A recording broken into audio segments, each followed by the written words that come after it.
कहाँ तो तय था चरागाह हर घर के लिए, वो कहाँ चराग मैसर नहीं शहर के लिए। वो मुतमईन है कि पत्थर पिघल नहीं सकता, और मैं बेकरार हूँ अपनी आवाज़ में असर के लिए।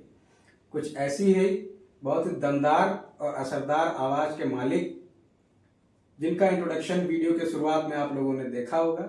हमारे साथ समाजवादी पार्टी के वरिष्ठ नेता, उससे पहले वरिष्ठ समाजवादी जनपद बहराइच के अनवर खां वारसी साहब हमारे साथ हैं। आज हम उनसे उन ढेर सारी कहानियों की बात करेंगे जो कहानियां कहीं गुमनाम हो गई हैं, कुछ पुराने लोग जानते हैं।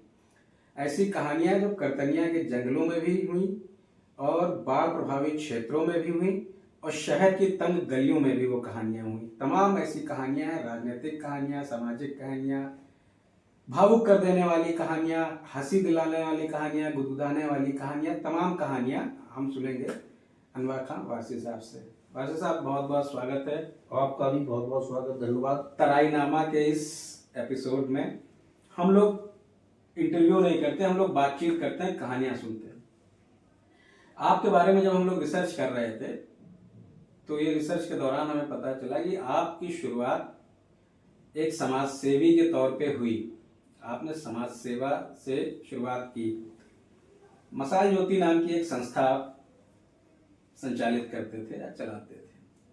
फिर उससे धीरे धीरे समाज में आपकी पहचान बनी और फिर धीरे से आप राजनीति में शिफ्ट होते हैं, एक मुकाम हासिल करते हैं, फिर बीच में थोड़ा ब्रेक आता है, अभी फिर संघर्ष कर रहे हैं। हम शुरू से चलते हैं। मशाल ज्योति नाम बड़ा यूनिक है। कहाँ से ये दिमाग में आया कि मशाल ज्योति जलाई जाए?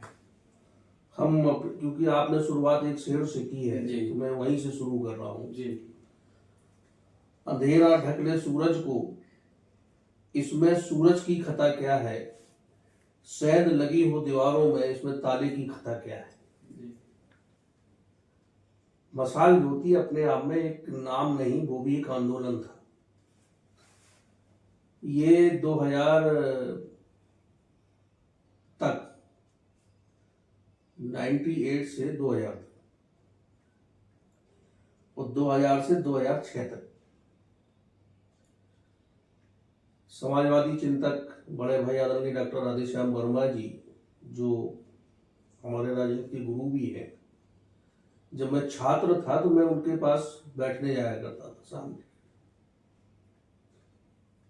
उस टाइम बहुत ज्यादा आंदोलनों का दौर था, बहुत आंदोलन चल रहे थे और नौजवान आंदोलनों से बहुत प्रेरित था, चाहे वो डीजल को लेके हो, खाद के बढ़े हुए दाम को लेके हो, प्याज को लेके हो, छोटे छोटे मुद्दों पर आंदोलन होते थे, राजनीतिक आंदोलन होते थे।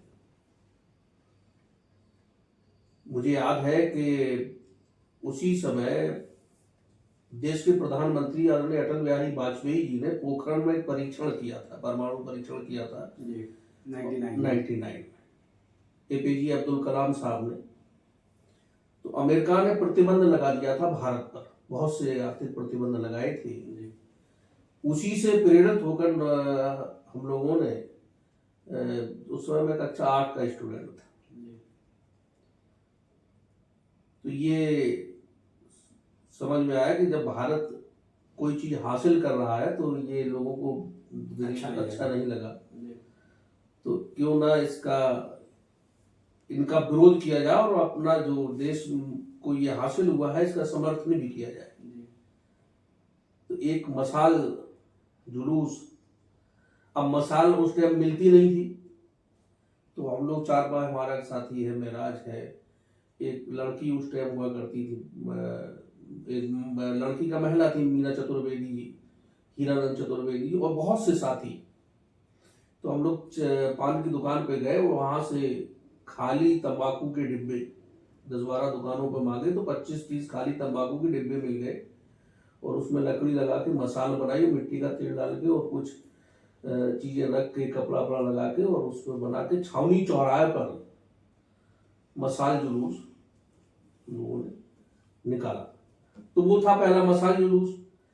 लेकिन विडंबना ये है कि जैसे अब आप कोई भी समाज सेवा करने भी निकलते हो तो हमें बिना रजिस्ट्रेशन के समाज सेवा भी नहीं कर सकते, जब सेवा करने के लिए भी रजिस्ट्रेशन की आवश्यकता होती है। तो जब ये चलने लगा और लोगों ने सराहना की, पेपरों में निकला, पहली बार अखबार में नाम निकला, और डॉक्टर साहब ने सुबह बुलाया, उन्होंने कहा कि यार प्रवासी, तुम्हारा नाम तो अखबार में छपा, बड़ा सराहना की है लोगों ने। कुछ अधिकारियों ने बुला के पीठ थपथपाई, जिले के बड़े अधिकारियों ने बुला के कि बहुत अच्छा काम किया, और तो एक मनोबल बढ़ा, और उसी से बैठकर मसाल से उसमें हम लोगों ने एक ज्योति जोड़ दी है, तो वो मसाल ज्योति जन सेवा संस्थान, फिर उसका रजिस्ट्रेशन कराया, फिर उस पर समाज सेवा की वो अग्रसर। उसके बाद मशाल ज्योति में अनवर वारसी के अलावा और कौन कौन था?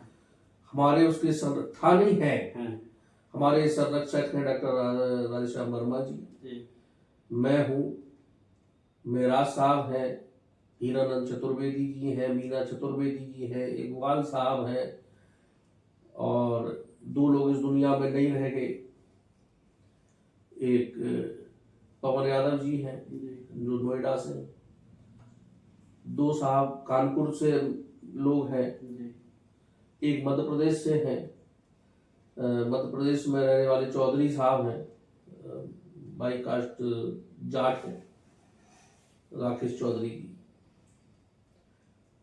कुछ रिटायर्ड अधिकारी हैं। अब तो बहुत लोग, अब तो बहुत बहुत बड़ा कारवा हो गया, क्योंकि फिर हम लोगों ने मेंबर साजी की, लोगों को मेंबर बनाना शुरू किया, और आप विश्वास करिए कि जैसे मसाल ज्योति जन सेवा संस्थान ने पॉलिटिकल पार्टी के ढंग से मेंबर साजी की हमने, और फिर अधिकारियों में फिर वन विभाग से जुड़ा।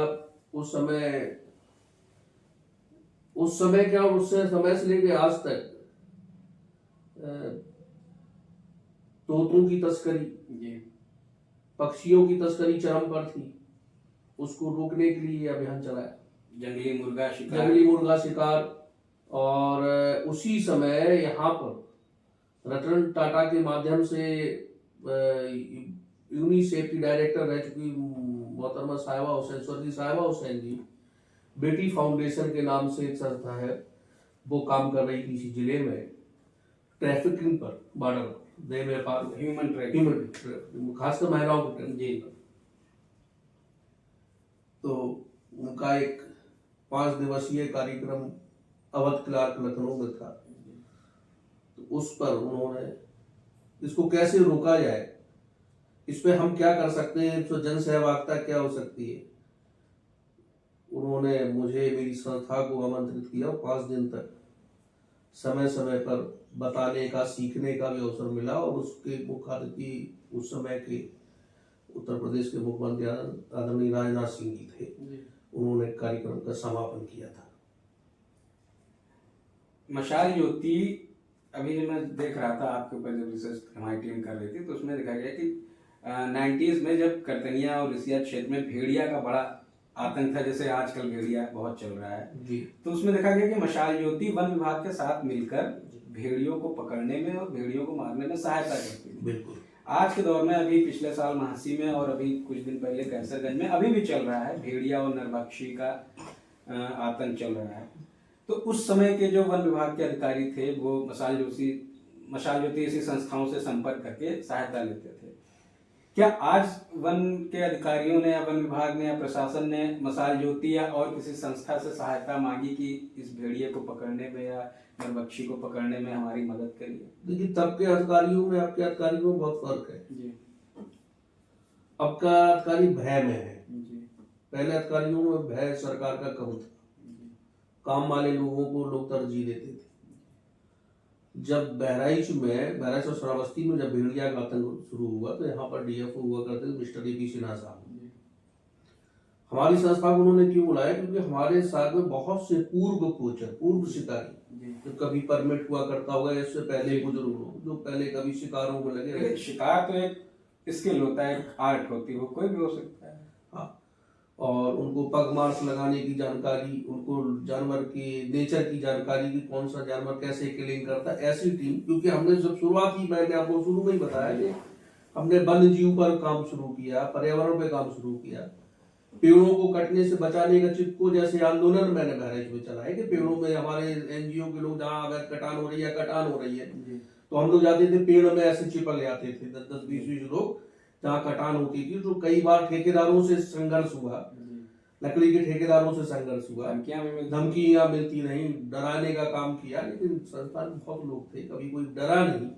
खरीदने का भी कोशिश की गई होगी आप लोगों ने? खरीदना फरोख्त आदि से अब तक चला रहा है। जैसे एक जुनून होता है जी, ठीक उसी प्रकार कि जैसे क्रांति के आंदोलन में एक तरफ मुखबर भी थे, एक तरफ फांसी में बंदे झूलने वाले लोग भी थे, उन्होंने माफी नहीं मांगी, वो शहीद हो गए। ठीक वही टाइप से था। और इतना जोश था कि इनका कोई पैसे का या किसी लालच का कोई मतलब ही नहीं था।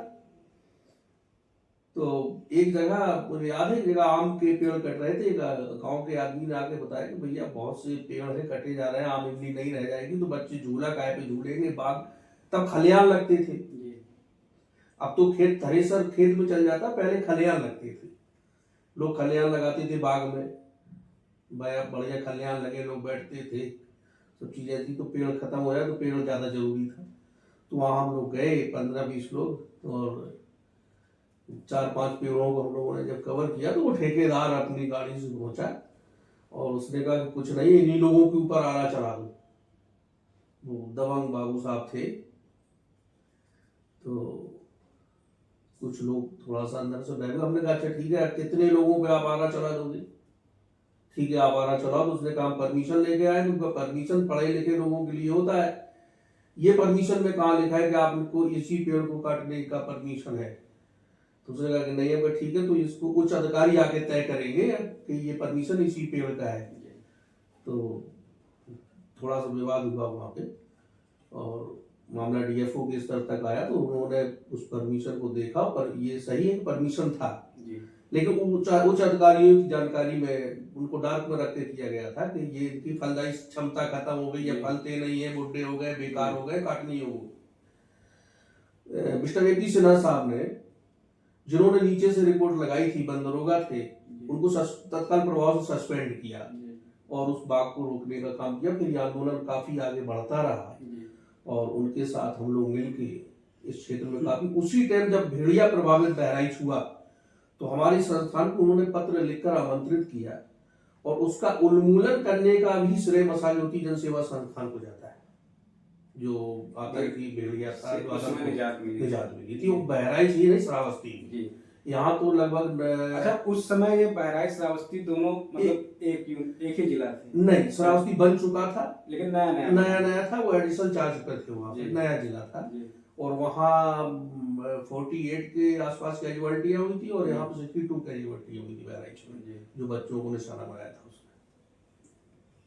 आपके प्रशासनिक अधिकारी ऐसा कोई जानकारी नहीं है, जानकारी का और डर भी है, जानकारी भी, और बहुत ज्यादा सतही ज्ञान, जैसे प्रैक्टिकल ज्ञान के लोग नहीं आ रहे, किताबी ज्ञान के लोग ज्यादा आ रहे हैं। उनको जैसे अब तो आदमी नेट पे आधारित हो गया, तमाम सुनने में आता है आप लोग माध्यम से कि वो उससे जा रहे थे, उस नेट के माध्यम से कहीं गड्ढे में कूद गई गाड़ी।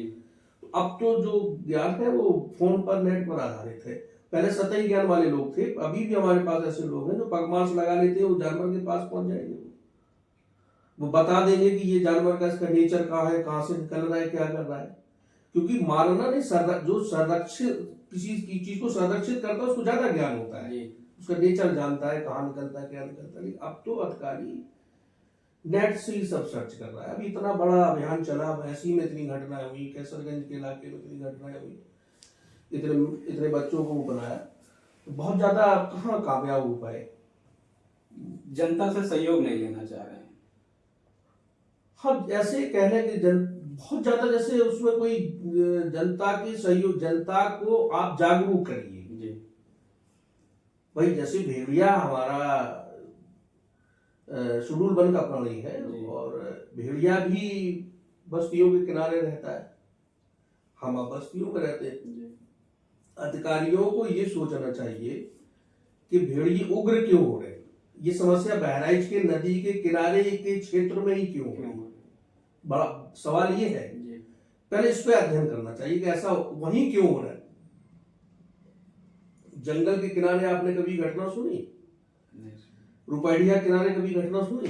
बाबागंज के किनारे कभी घटना, चरदा में कभी घटना सुनी? करतनिया के आसपास कभी टाइगर्स का सुना होगा, लेपर्ड का सुना होगा, भेड़िया का नहीं सुना होगा। लेकिन भेड़िया को आपने नदी के किनारे ही आपने ये घटना हो रही, ये ऐसा क्यों है, ये अपने आप में बड़ा सा रिसर्च का विषय है। वो मैं इसमें मैंने रिसर्च भी किया है। जब आप किसी का मकान नेचर रहने ही नहीं देंगे, उसकी खुराक नहीं रहने देंगे, उसके खाने की चीजें नहीं रहने देंगे, तो जाहिर सी बात है कि वो अपना पेट पालने परिवार, क्योंकि भेड़िया बहुत पारिवारिक सामाजिक जानवर है, उसका ढांचा इतना मजबूत है सामाजिक कि हमारे आपका नहीं। भेड़िया झुंड में रहता है। भेड़िया झुंड में रहने के साथ साथ भेड़िया बहुत वफादार जानवर है जी। भेड़िया अपने जिसके साथ रहता है, जो पार्टनर के साथ रहता है, वो उसके लिए भावुक रहता है। नहीं, उस दूसरे के साथ नहीं जाता, वही मतलब अपने पार्टनर के लिए भावुक रहता है। नहीं, वफादार रहता है। वफादार रहता है। अगर वो उसका पार्टनर खत्म हो गया फिर दूसरे से मिलाप नहीं करता। जी। ये बहुत बड़ी बात है। जी। मतलब कैरेक्टर में उससे बढ़िया किसी का ही नहीं। जी। दूसरा, जो यंग भेड़िए होते हैं, बुजुर्ग भेड़ियों का पेट भरते हैं, शिकार करते हैं, उनके अनुभव से सीखते हैं। जी। और जो सीनियर भेड़िए होते हैं उनको मार्गदर्शन कराते हैं। अच्छा, ऐसा तो नहीं कि नदियों के किनारे जो अवैध खनन हो रहे हैं, उनकी वजह से भेड़ियों का जो हैबिटेट है, घर है, वो डिस्टर्ब हो रहा है, इस वजह से बस्तियों में जा रहा है? अवैध खनन सबसे बड़ा मुद्दा है। दूसरा मुद्दा बाढ़ है। जी। तीसरा है कि उनके खाने की कमी।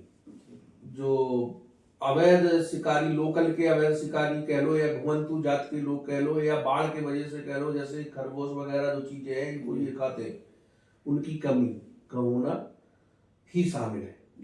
खनन तो है, मुद्दा है, बड़ा है कि उनकी जगह रहने के लिए नहीं है। मशाल ज्योति ने भेड़ियों पे काम किया, वन्य जीवों पे काम किया, बाढ़ पे भी काम किया। बाढ़ पे भी काम किया। बाढ़ पीड़ितों को काफी सहायता दी आप लोगों ने। एक फोटो मैंने देखी थी, उसमें आप एक स्वतंत्रता संग्राम सेनानी रहे हैं, आदरणीय हरिराम वर्मा, चौधरी हरिराम वर्मा जी। उनकी जीप में आप जी कुछ राहत सामग्री भर के, तो ये सब कहाँ से शुरू हुआ और किसने ये प्रेरणा दी, और कौन आपको बाढ़ प्रभावित क्षेत्रों में लेके जाता था? हरिराम वर्मा जी को आप लोग कैसे कन्विंस करते थे संसाधन जुटाने के लिए? क्योंकि उस समय आप लोगों की उम्र मुश्किल से 22 से और अंदर मतलब जिस उम्र में हम लोग की जो मतलब पीढ़ी है 20-21 साल वाली, वो IPL में मस्त है, और आप लोग महाशिव कैसरगंज में बाढ़ पीड़ितों को देखिए ऐसा है डॉक्टर, फिर मैं नाम ले रहा हूँ, आदरणीय डॉक्टर राधेश्याम वर्मा जी, क्योंकि उनके पास बैठना रहता था, वो इन चीजों को, चौधरी हरिराम वर्मा जी बहुत सोशल और बहुत सामाजिक थे। अब हम लोग पास कोई साधन तो था नहीं, ना इतने बड़े घर से थे कि बहुत बड़ी गाड़ी घोड़ा खड़ी है, मोटरसाइकिल टूटी सी पिताजी की, और वो भी उनकी 2-4 बातें सुन के चुपके से, और कभी कभी खुश हो जाते थे तो तेल भी डला देते थे। माता जी से 10-20 रुपए मिल गए, पेट्रोल डला लिया, और जब ये वहां भौरी गांव बाढ़ प्रभावित हुआ, कटान हो गई, तो यहाँ पर दिक्कत हुई। डॉक्टर साहब ने कहा, तो हम लोगों ने कहा कि यार इतना सामान कैसे आएगा, तो लोगों से सहयोग मांगना शुरू किया। तो पहला सहयोग चौधरी साहब से 500 रुपए का उस टाइम 90s में, तो 500 रुपए जब मिले तो विश्वास नहीं हो रहा था कि इसे बचाए रखे कैसे। 10 के नोट दिए उन्होंने, 500 रुपए, तो गड्डी हो गई, और 500 रुपए की वैल्यू। तो मोहम्मद अली साहब आपके बड़े मित्र, हमारे बड़े थे हमसे, तो इनसे कहा, तो हम लोगों ने डॉक्टर साहब से कहा, तो कहा ऐसा करो कि अब कैसे भाई साहब इसे खर्च करना है, कौन कौन सी बेसिक चीजें, इतना ज्ञान भी नहीं था। तो माचिस, मोमबत्ती, चीनी, गुड़, चाय पत्ती, नमक, बच्चों के लिए बिस्किट, और ये कछुआ छाप अगरबत्ती बहुत प्रचलन में थी, तब निरमा जो है सरफ के नाम पे निरमा आता था, ये चीजें 500 रुपए में हम लोगों ने खरीदी, तो बहुत सी आ गई। और जब दुकानदारों को बताया तो थोड़ा थोड़ा उन्होंने भी दिया, खत्म हो गए। यहाँ सेठ जी गुलाम अलीपुरा में थे, आदरणीय डालमिया की डालमिया जी, तो हमने जब ये कर रहे थे तो पिताजी से कहा, उनके मिलने वाले थे, कहने लगे हमारे साथ चलो। तो पिताजी के साथ गए, उन्होंने बताया, तो बड़ा प्रसन्न हुए। और उनका कि बेटा बताओ हम क्या कर सकते हैं। और 2 लोगों के नाम और बताए जिससे मैं लेना नहीं चाहता, क्योंकि वो ये वसीयत कर गए कि दान गुप्त दान रहेगा, महादान गुप्त दान उनका आगे। तो कहा बाबू जी जो भी हो सके आप। तो कह लगे कैसे ले जाओगे सामान। तो हमें थोड़ा सा मजाक सा लगा कि ऐसा तो नहीं मजाक कर रहे हो, कर रहे हैं कैसे ले जाओगे। तो हम कहा दे दो आप, है रिक्शा या खड़खड़े पे, खड़खड़ा भी हम लोग एक साथ में इक्का लिए थे जी। क्योंकि बाजार से सामान कहीं इक्का चलता था, तो इक्का जो है वो लिए थे और इक्के में सामान रखे।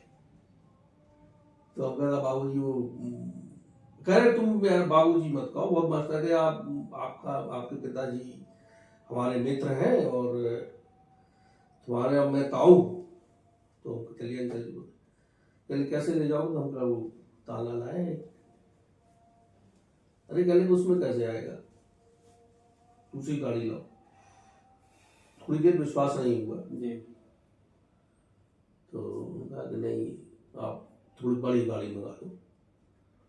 हम लोगों के यहाँ ट्रैक्टर ट्राली थी। दूसरे दिन जी। गए तो हम लोग अपनी ट्रैक्टर ट्राली लेके पहुंचे सामान लादने के लिए। जी। तो वो खुश हुए वो। तो 20 कुंटल उन्होंने चावल, 20 कुंटल चावल और 5 कुंटल दाल लोड कराई। दाल अरहर की 5 कुंटल जी। तो जो 2 नाम उन्होंने और दिए थे उनके पास गए।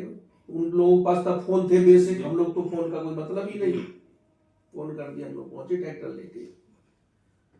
तो वहां पे उनके यहाँ से 50 कुंटल उन्होंने ये नमक के बोरे, 50 कुंटल नमक और 20 कुंटल उनका कोल्ड स्टोरेज तो आलू जी।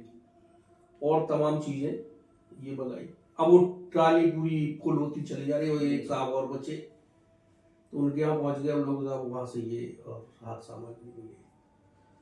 तो उन्होंने कहा कि यार तुम्हारा ये इतना हो गया है, तो आप ऐसा करो कि ये 5100 रुपए हमारी तरफ से रख लो। 5100 रुपए। तो ये अपने आप में बहुत अजूबा लग रहा था कि जैसे हमारे बहराइच में इतने बड़े बड़े समाज सेवी लोग पड़े हैं जिसका हम लोगों को पता नहीं, दानी लोग। विडंबना ये है कि आप बता रहे हैं जैसे उन्होंने इतना दान दिया उस समय, उनका आप नाम नहीं बताना चाह रहे हैं उनके मरने के बाद भी, क्योंकि उनकी इच्छा थी कि हमारा दान ना बताया जाए। और आज ये देखा जाता है कि लोग 2 केला देते हैं, फोटो खिंचा देते हैं, तो अफसोस होता है। मतलब उनके लिए अफसोस होता है कि आज की पीढ़ी के लिए अफसोस करके चले गए। मिसाल है, मैं नाम ले रहा हूं। तो डॉक्टर साहब के साथ हम लोगों ने क्या किया कि अब वो होमवर्क करना था जी। अब इतनी जगह नहीं। चौधरी साहब के पास पहुंचे ट्रैक्टर ट्राली लेके जी।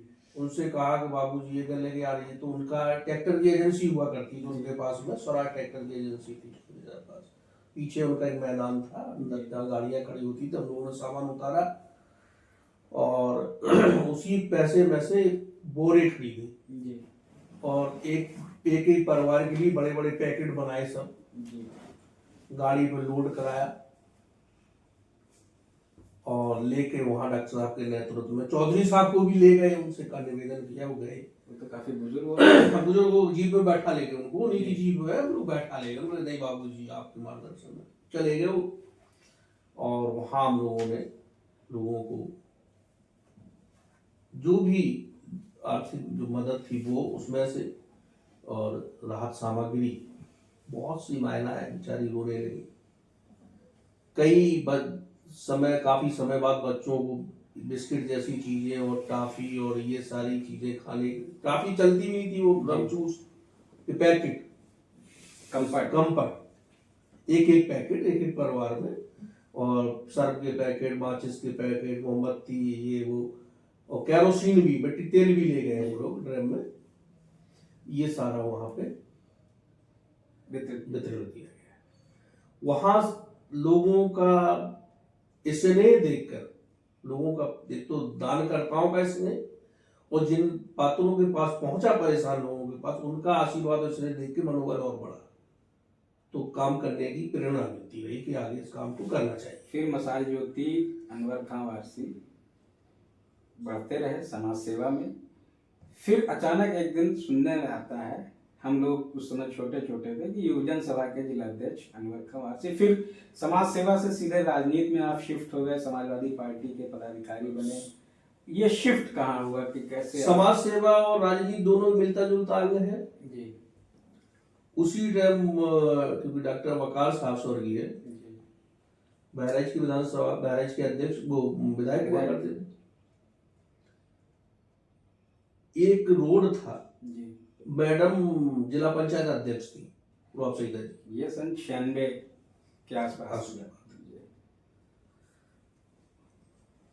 तो एक रोड था, वो बहुत समय से हमारे मित्र है पंडित जी, स्वर्गवासी हो गए, तो उन्होंने कहा कि यार वारसी भाई, हमारा ऐसे अपने भाषाओं के हमारे मोहल्ले में रोड न बनेगा तो हम नहीं बनेगा। किसी के बेसिक फोन से विधायक जी के माननीय स्वर्गीय डॉक्टर वकार साहब के घर को फोन मिलाया। अब इतनी अकल भी नहीं थी, नौजवान थे और संस्था चला रहे थे, तो लगता था अपने आप में अधिकारी पीठ होते यार यही सब कुछ है। मतलब आपको लगता था कि मैं नेता बन चुका? नेता नहीं, मैं एक जनसेवक हूँ और हमारी बात को कोई काट नहीं सकता है, क्योंकि हम जनता की बात कह रहे हैं, इसमें हमारा अपना कुछ नहीं है। और ये जनता के नेता है, जनसेवक है, जनता ने चुन के भेजा, इनका नैतिक दायित्व है कि इस काम को करें। तो मैंने फोन मिलाया, तो मैंने कहा कि आज जिला पंचायत अध्यक्ष से बात हो सकती, ये पहली घटना बता रहा हूँ। तो उन्होंने कहा कि नहीं, मैं जिला पंचायत अध्यक्ष ही बोल रहा हूँ। तो मैंने कहा सर आपकी आवाज तो जेंट्स है, जिला पंचायत अध्यक्ष तो मैडम है। तो वो कहते मैं डॉक्टर वकार बोल रहा हूँ, उनका प्रतिनिधि विधायक। तो मैंने उनको सलाम किया, मैंने अपना नाम बताया। डॉक्टर साहब से, हमारे वाले साहब से मुलाकात थी, संपर्क। तो उन्होंने कहा बताओ बेटा क्या बात हो? तो हमने बताया कि सर ऐसी ऐसी सब बात है और ये रोड बन रहा है, ये जी कह रहा है।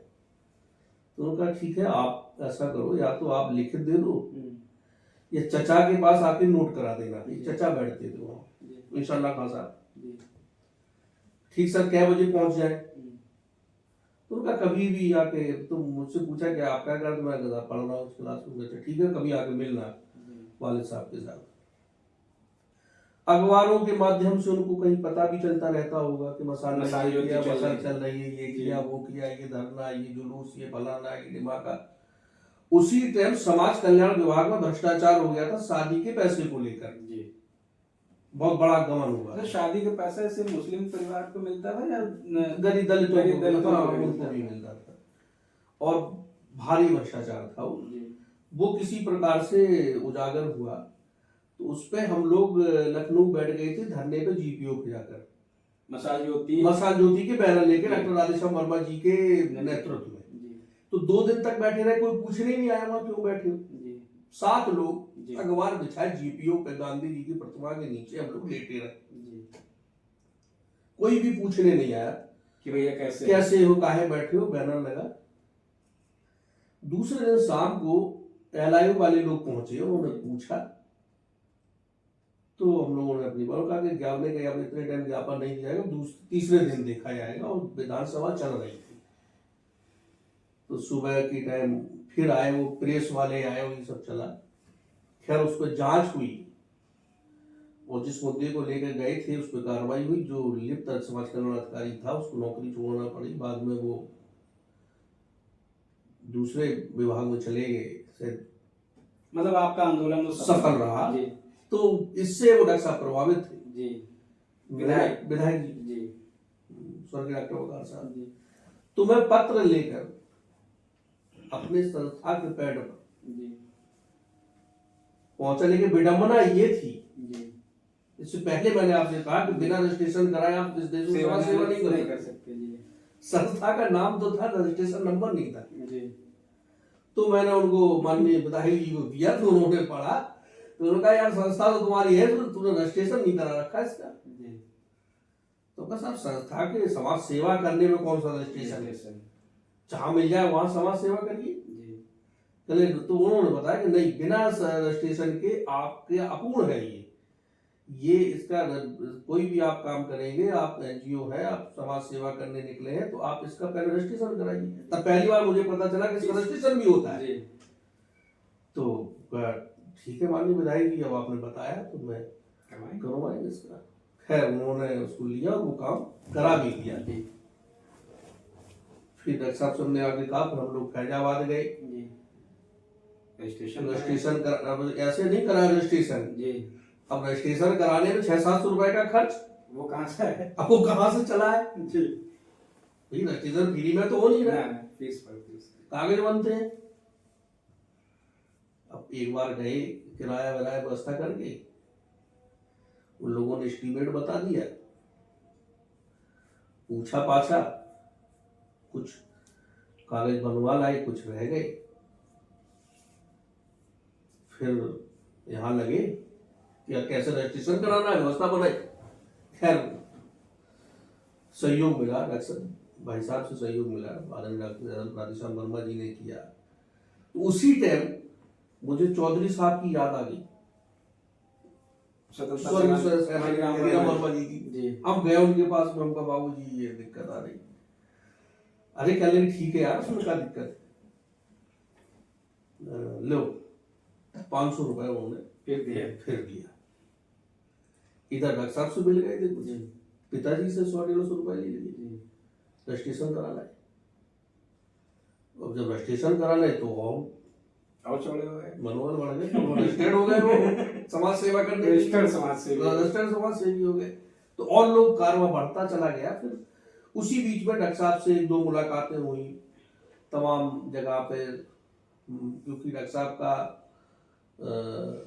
वन विभाग से बहुत अच्छा रसूख था उनका, उनको लगाव भी बहुत था वन जीव से, और अधिकारियों में उनका बहुत, वहाँ भी होती रही, तमाम विचार गोष्ठियों में मुलाकात होती रही। फिर वो एक दिन आए घर पे, डॉक्टर साहब आपके घर, हमारे घर पे हैदरगढ़ रोड पर। अच्छा, ये चलन अब बड़ा कम हो गया कि नेता कार्यकर्ता के घर जाए, कम हो गया चलन। अभी होता है बहुत कम जी, शादी बारात में जाना अलग चीज, पर बिना किसी कार्यक्रम के कार्यकर्ता के घर जाना, इसका चलन कम हो गया। अब नेता अपने आप को ये समझता है कि ये कार्यकर्ता है, हम इसके घर जाएंगे तो हमारी बेइज्जती महसूस होगी, मुझे ऐसा लगता है, जबकि ऐसा नहीं है। मैं वही बता रहा हूँ, डॉक्टर साहब आए तो उन्होंने पिताजी से कहा कि ऐसा है कि इनको जो है मैं राजनीतिक तौर पर गोद लेना चाहता हूँ, अडॉप्ट कर रहा हूँ। आपके वालिद साहब, मेरे वालिद साहब। तो उन्होंने ऐसे कहा कि ठीक है आप चाय पी जाइए, आपको दे दिया। आपके पिताजी ने कहा तो आपके हैं, आपको दे दिया जी। उस दिन से लेकर उनके जीवन के अंत तक मैं उनका दत्तक पुत्र ही रहा, और उन्होंने उस ढंग से माना भी मुझे। बड़ी बात आपने कह दी कि मतलब एक व्यक्ति आपको अपना पुत्र कहते हैं, बड़ी भावुक बात होती है। लोग ऐसा बताते हैं कि जैसे अकबर बादशाह के 9 रत्न थे, स्वर्गीय डॉक्टर वकार अहमद शाह के भी कुछ 9 रत्न थे। जितने महान अकबर साहब थे, लगभग इक्विवेलेंट बहराइच के हिसाब से वकार साहब का भी वही मकाम है कि जैसे अब लोग क्या होता है कि ब्राह्मणों के नेता होते हैं, क्षत्रियों के नेता होते हैं, यादवों के नेता होते हैं, मुसलमानों के नेता, पर वकार साहब के बारे में ये कहा जाता है कि वो लोगों के नेता थे। उनकी कोई सीमा नहीं थी कि किसके नेता है। उनके आप दत्तक पुत्र थे, उनके 9 रत्नों में से एक थे। आज वो नहीं है।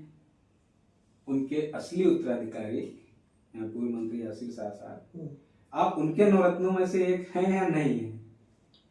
देखिए ऐसा है कि ये बात तो, इस सवाल का जवाब हमारे पास तो नहीं है, लेकिन इतना जरूर है कि जैसे हम उनके पिताजी के साथी थे जी, उनके रतन थे जी, अब ये उनके बेटे हैं जी, हम इनके रतन नहीं हो सकते, इनके हम मददगार हो सकते हैं, इनके साथी हो सकते हैं, इनके लिए हम बड़ी मजबूत दीवार हो सकते हैं, इनके लिए ढाल बन सकते हैं, और बन सकते नहीं ढाल है, क्योंकि ये जो किला डॉक्टर वकार साहब नाम का जो किला है, जो उन्होंने मजबूत किला समाजवादियों का बनाया, गरीबों का बनाया, नौजवानों का बनाया, छात्रों का बनाया, बहराइच बनाया, वो कोई मामूली वो नेता नहीं, बहुत बड़े समाज सेवी और बहुत सोच वाले, बहुत दूरंदेश थे। आदमी। हाँ बहुत।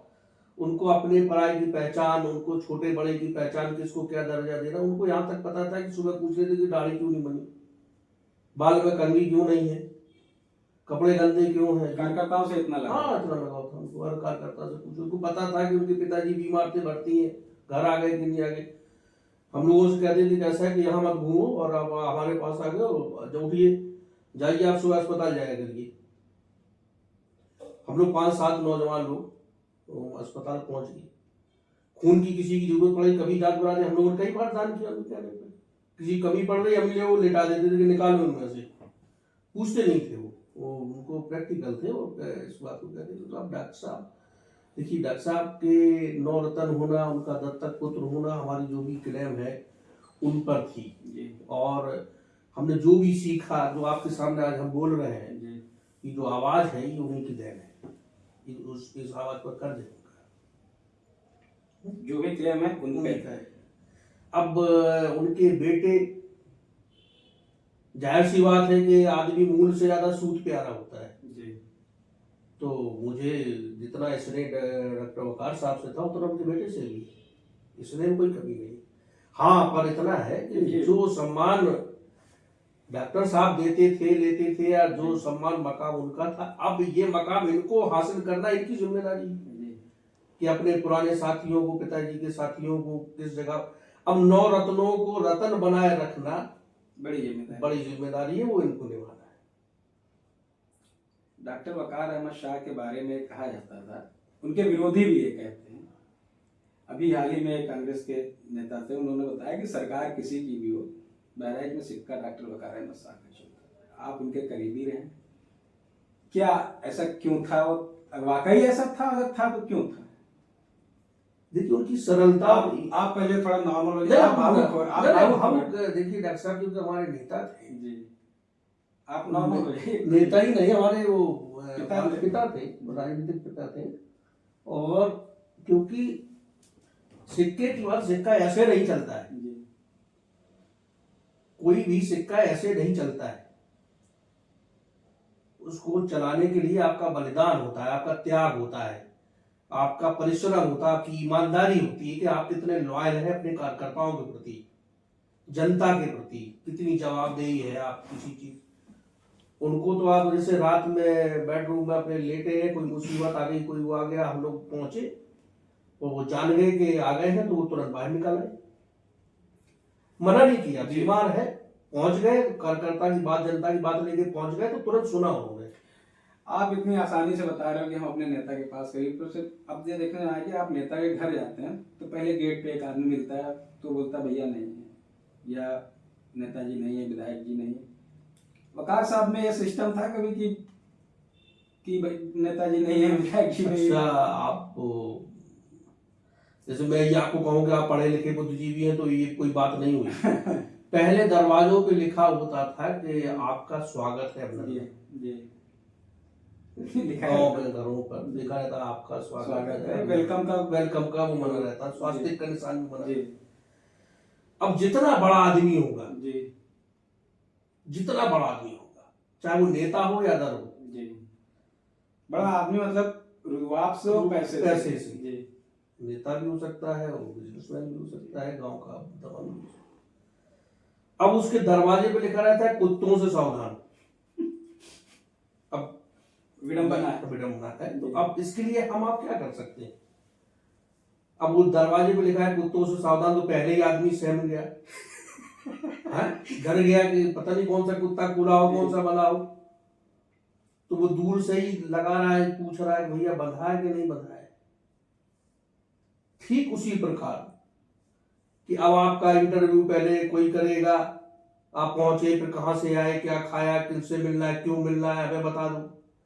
होता ये है कि जो जनता हमारी है या जो लोग हैं, जो पीड़ित होती है, मित्र होता है, वो नेता से मिलने पहुंचता है, तो नेता उसकी मदद कर पाए या ना कर पाए, वो अपनी बात नेता से ही बताना पसंद करता है, ना कि दूसरे को। कोशिश होती है कि हम अपने, जैसे हम लोग समाजवादी पार्टी में है, मैं अपनी बात कर रहा हूं, बहुत ऐसे अवसर आए कि दूसरे दल के लोगों ने लालच भी दी कि हमारे पार्टी से लड़ो, फलाना कर लो। देखिए राष्ट्रीय अध्यक्ष अखिलेश यादव जी को हम क्यों नहीं छोड़ सकते, उसकी वजह हमने क्या है, वो हमारे राष्ट्रीय अध्यक्ष, हमारे जैसे लाखों अनवरवासी हैं। हमारा, हम लोग तो किसान मजदूर लोग हैं, हमारे तो बैकग्राउंड भी नहीं राजनीतिक, लेकिन हमारे जैसे छोटे से अदना से इंसान को हमारे पार्टी का राष्ट्रीय अध्यक्ष जी व्यक्तिगत तौर पर राष्ट्रीय अध्यक्ष पहचानता हो, बाई नेम पहचानता हो, फोन से पहचानता हो, हजारों आदमी में खड़ा हो, नाम लेके बुला ले, हमारे लिए इससे बड़ी गर्व की बात क्या होगी। एमपी एमएलए बनना गर्व की बात नहीं है, बहुत से अपराधी एमपी एमएलए बन गए, लेकिन आपका जो मुखिया है जिसका झंडा बैनर ले गया स्वर्गीय नेताजी धरती पुत्र मुलायम सिंह जी, वो मुझे पर्सनली जानते थे, कहते हैं बात सीधाराम बुला लेते थे। आदरणीय स्वर्गीय बैनी प्रसाद वर्मा जी, उनके साथ हम लोगों ने काम किया, जनेश्वर मिश्रा जी, अमर सिंह साहब, डॉक्टर वकार साहब तो नेता है ही। तो ये जब आप किसी से जुड़ते हो, जब पारिवारिक हो जाते हो, आपको पर्सनल जाता हो, आप उसको छोड़ के जाने के बाद, तो जैसे डॉक्टर वकार साहब को ये पता था कि इस कार्यकर्ता को, इस साथी को, जो 9 रत्न है, इनको क्या खाने का शौक है, किसको क्या बोलने का शौक है, किसको कहां बुला, उनको यहां तक मालूम था कि किस आदमी की स्पीच कहां कराना है, किसको बुलाना है, किसको नहीं बुलाना है, इतना जानकारी थी। तो जिस नेता को अपने बारे में, अपने साथियों के बारे में इतना ज्ञान होगा, उसको आप कैसे छोड़ देंगे, कैसे मुंह मोड़ लेंगे।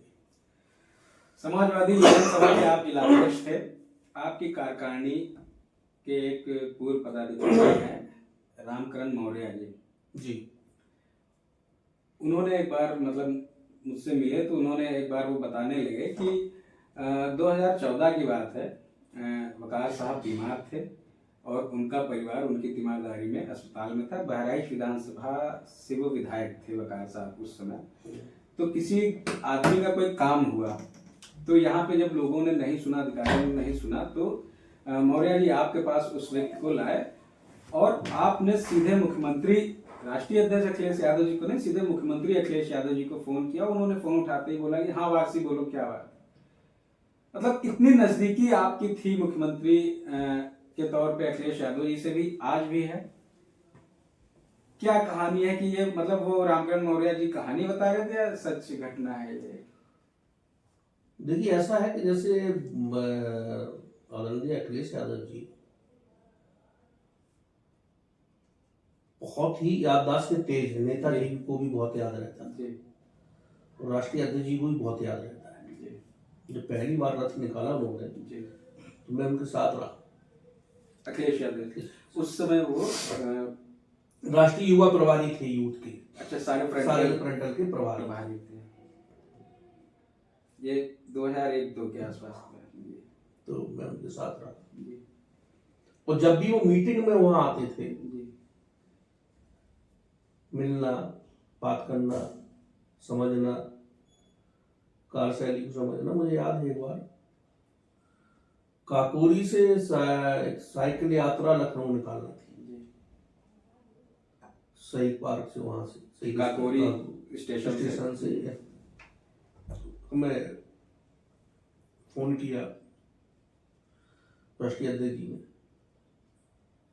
काफी वार्षिक कितने आदमी ले आऊंगा, भैया आप जितने कह दो, कह रहे ऐसे जितने हम करने, आप जितने बता दो। अच्छा ऐसा करो कि 200 साइकिल ले, तो ठीक है 200 साइकिल।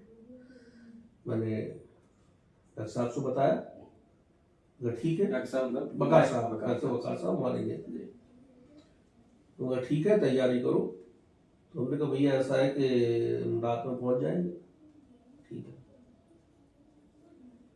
उस समय मोबाइल से बात आपकी होती थी? बेसिक फोन था, बेसिक फोन था, मोबाइल। 200 साइकिल की व्यवस्था की जिम्मेदारी आपको राष्ट्रीय अध्यक्ष ने दी।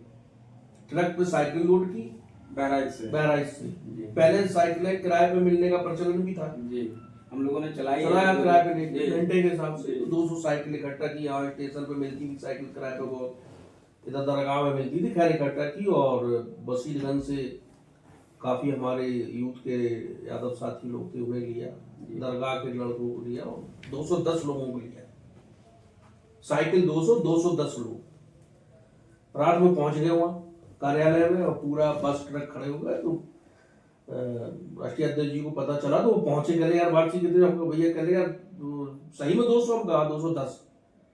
खैर उन्होंने फौरी तौर पे खाने का इंतजाम किया जी। कि हम लोग बता रहे हैं कि सुबह इतने टाइम चले कि रात में ही हम लोग 3 बजे वहां काकोरी पहुंच गए। और गाड़ी ट्रक जो है वहां से छोड़ के बस हम लोगों को चली आई, लखनऊ आके खड़ी हो गई।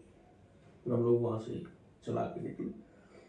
बहुत सी जगहों पर जहां सम्मेलन हुए, आंदोलन हुए, मुलाकात होती रही, और युवजन सभा का अध्यक्ष उन्होंने बनाया। और फिर जब हम युवजन सभा के अध्यक्ष नहीं रहे, चेंज आया 2014 में, तो फिर उन्होंने प्रदेश का सचिव बनाया, प्रदेश में काम किया। फिर उसके बाद में अभी लोकसभा के चुनाव में मंच पे मुलाकात हुई, तो उन्होंने हमसे कहा ऐसे ही कि वार्षिक तुम कब तक युवा नेता रहोगे, कब तक यूथ में रहोगे? हमको जब तक आप युवा हृदय सम्राट रहेंगे तब तक हम नेता रहेंगे। कल नहीं तुम्हें और मैन में कर दें कहीं, हमका नहीं। तो उन्होंने उनकी कृपा हुई, उन्होंने समाजवादी युवजन सभा का राष्ट्रीय सचिव बना दिया। मैं काम कर रहा हूँ, तो वो हमें जब भी मिलते तो कहते कि हमका जब तक आप हृदय सम्राट रहेंगे नौजवानों के, तब तक हम युवजन सभा में रहेंगे, इसमें उम्र का कोई मामला नहीं। तो हम हैं और पार्टी का काम कर रहे हैं, और हम नहीं भी पद पे रहे तब भी हम तो जो वो मुख्यमंत्री को फोन लगाने वाली बात जी उस पे आप बताइए। उनको रामकरण जी लेके आए, वो एक काम था ऐसा जिसे हम आपको सार्वजनिक नहीं कर सकते। तो बताया तो हमने कहा यार डॉक्टर साहब तो बीमार है, वकार साहब मंत्री कल नहीं बहुत जरूरी कैसे। तो हमने कहा ठीक है हम देखते हैं। तो हमने माननीय राष्ट्रीय अध्यक्ष जो मुख्यमंत्री जी थे उस समय उनको फोन मिलाया। पहले मैंने उनको मिलाया पीएनटी पर, आवास पर, तो उसने उधर से कहा कि पॉइंट पर नहीं है। संभवतः यहाँ डीएम रहे लू साहब, वो डे अफसर थे। कौन सा है? लू वेंकटेश लू साहब डीएम थे, श्रावस्ती रहे। तो फिर मैंने दोबारा फिर मिलाया, फिर उनका ये जवाब आया कि सर अभी पॉइंट पर नहीं है। तो हमने कहा उनको बताया, हमने आपके लिए वार्षिक मैं जान रहा हूँ, जैसे आएंगे मैं आपसे बात कराने की कोशिश करता हूँ, नहीं जब इमरजेंसी है नहीं हुआ। तो फिर हमने फोन मोबाइल पे मिलाया उनको, तो खैर उन्होंने रिसीव किया। हाँ आज भी उनका वही है, हाँ बात बताओ क्या बात है। मैंने कहा सर यही बात है।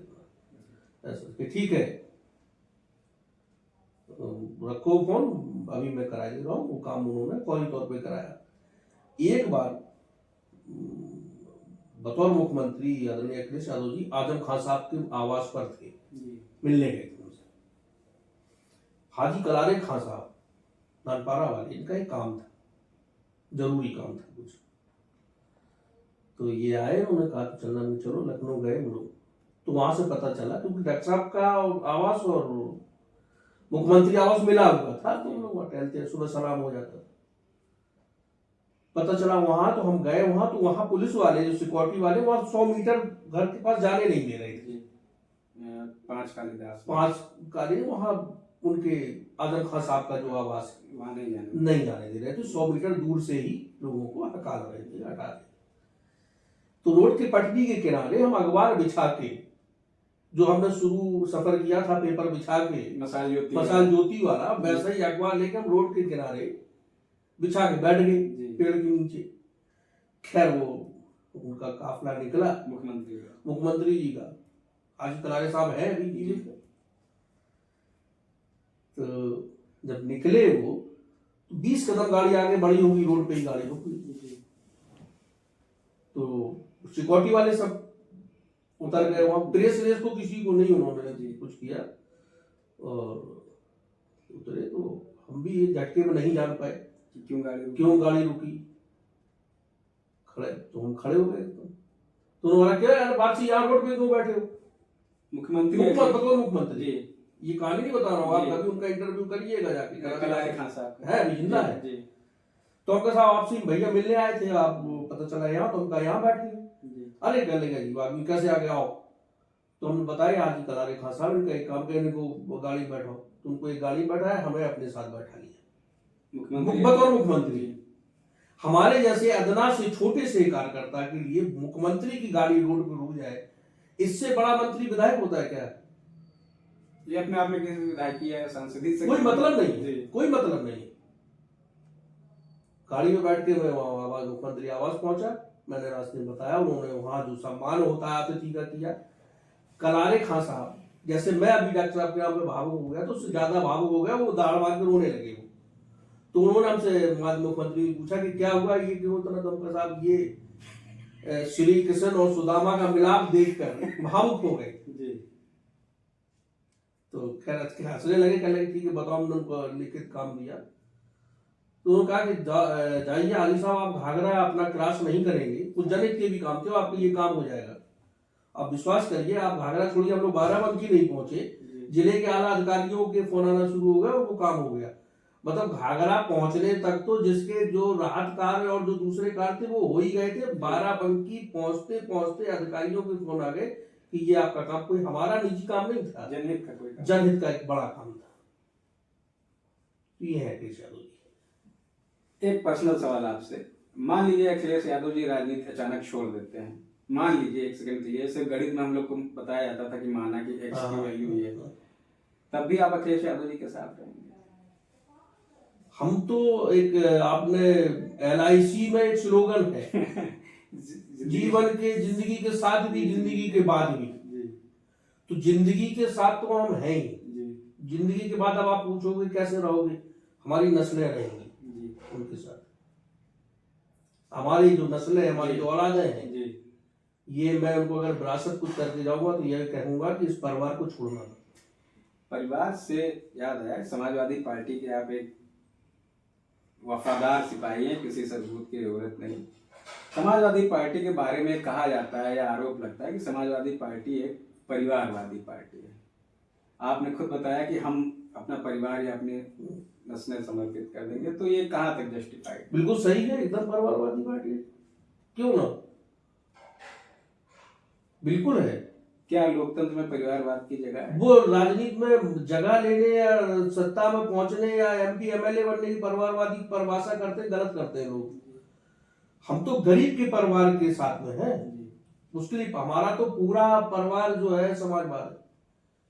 किसान मजदूर हमारा परिवार है, व्यापारी हमारा परिवार है, छात्र हमारा परिवार है, नौजवान हमारा परिवार, माँ बहन बेटी परिवार है, रिक्शा चलाने वाला हमारा परिवार है, सब्जी बेचने वाला हमारा परिवार है, बुनकर हमारा परिवार है, जिनको कहते लोग पंचर बनाते वो भी हमारा परिवार है, जो बड़ी जगह नौकरी में बैठे वो भी अगर हमारी विचारधारा समाजवादी विचारधारा का है तो वो भी हमारा परिवार है।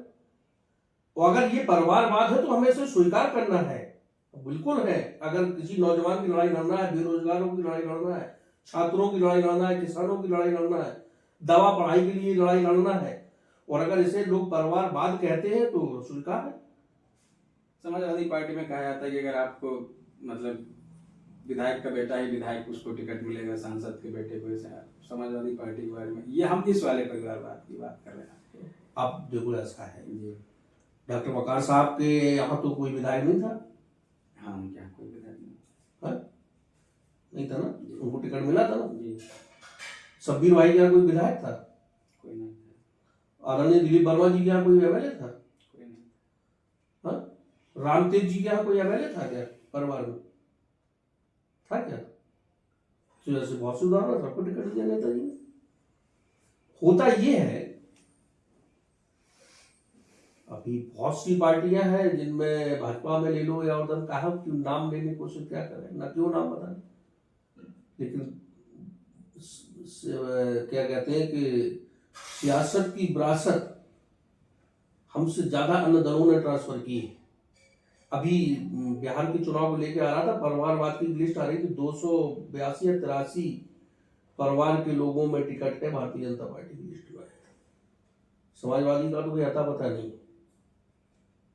बहुत से दर, सबसे बड़ी बात है जैसे आरोप, अब अगर आप डॉक्टर हैं और आपका बेटा अगर डॉक्टर बन के आ जाए तो ये परिवारवाद है क्या?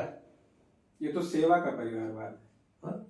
तो राजनीतिक सेवा नहीं, बिल्कुल से राजनीति को क्या उद्योग का दर्जा मिल गया क्या? नहीं। बाप की, जैसे अभी आपने कहा कि 9 रत्नों में से एक थे, अगर यासिर शाह जी एमएलए नहीं होते, नेता नहीं बने होते, एमपी नहीं होते, तो फिर 9 रत्नों का सवाल ही नहीं होता। वो तो बढ़िया सर्विस भी कर रहे थे। हाँ, यासिर शाह साहब अच्छी फॉरेन में नौकरी कर रहे थे। ठीक, क्या जरूरत थी उनको, क्या जरूरत थी? लेकिन वालिद की जो सियासत थी, उस विरासत को आगे बढ़ाने के लिए किसी ना, अब हम लोगों को लगता है कि यार जैसे अगर ये नहीं होते, सांसद स्वर्गीय नवाब सईदा जी भी नहीं रहेंगे, तो अगर जो जनता जहां जा रही थी या जो लोग परिवार से जुड़े हुए थे, डॉक्टर वकार साहब से जो स्नेह रखते हैं, वो फिर कहां जाते? किसी ना किसी को तो राजनीति में आना ही पड़ा था ना। आपकी पार्टी के एक कार्यकर्ता ने अभी कुछ दिन पहले आरोप लगाया कि सलारगंज में एक दुकान चलती है कमीशन की, ये वो। मैं क्या वाकई ऐसा है या सिर्फ ये कोई मनगढ़ंत कहानियां हैं? ये बड़े आरोप हैं कि पार्टी में पैसे लेके पदाधिकारी बनाए जाते हैं। जिलाध्यक्ष जी पे आरोप हैं, माननीय मंत्री जी पे कई तरीके के आरोप हैं। देखिए, इन सब पे आपका क्या? आरोप लगाने के लिए होते हैं जी। आरोप न खाने के काम आते हैं, ना पीने के काम आते हैं, ना ओढ़ने के काम आते हैं, ना बिछाने के काम आते हैं, ना चलने के काम आते हैं, ना फिरने के काम आते हैं। आरोप एक ऐसी चीज है लगाने के ही काम आते हैं।